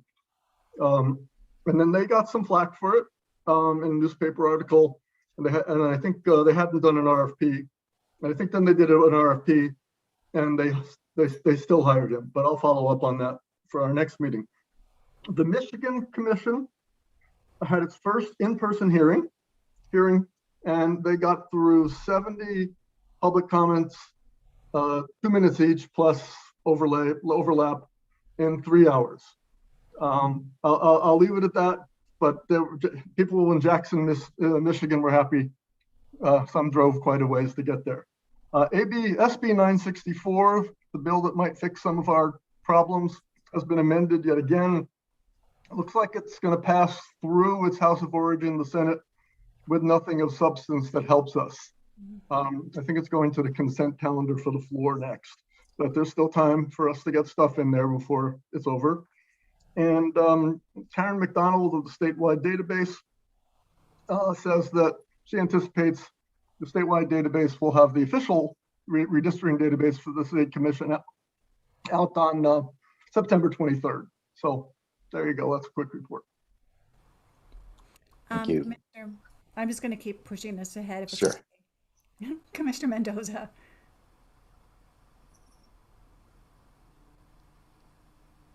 Update on the panel. Yeah, yes, I unmute there, excuse me. Yes, we have one, one upcoming panel on the 26th, which will be a couple of weeks. And this is basically the experiences, lessons learned from individuals, and you can read their names there, that were intimately involved 10 years ago in the process, different, but very, very similar to what we're doing. So that should be very educational, and more likely we'll have a lot of questions.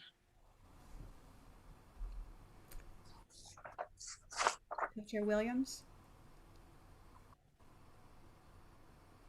I'm sure there are no future agenda items. If not, I will pass it on to co-chair Maeda. Oh, Anything- sorry, executive director's report. Gayla. I think Gayla did that. Okay, so We basically have done it. The only other thing I was going to tell you is I touch base again with the executive office who've been researching physical sites where we could potentially hold these public hearings with a hybrid. So they should have in the next 2 weeks a list of possible sites throughout the county. So we're working on that. And also business cards for us in anticipation of actual in-person meetings. They're also going to get back to me about the printing of the commissioner business cards for you all. Ooh, I get a commissioner card, huh? Okay, is that the end of the report? Yes. Anything else for the good of the order? And we stand adjourned 10:21. Thanks, everybody. Thank you, everyone, for all your feedback. Thank you for your patience. Good night. Thank you, everyone. Have a good evening. Be safe. Right.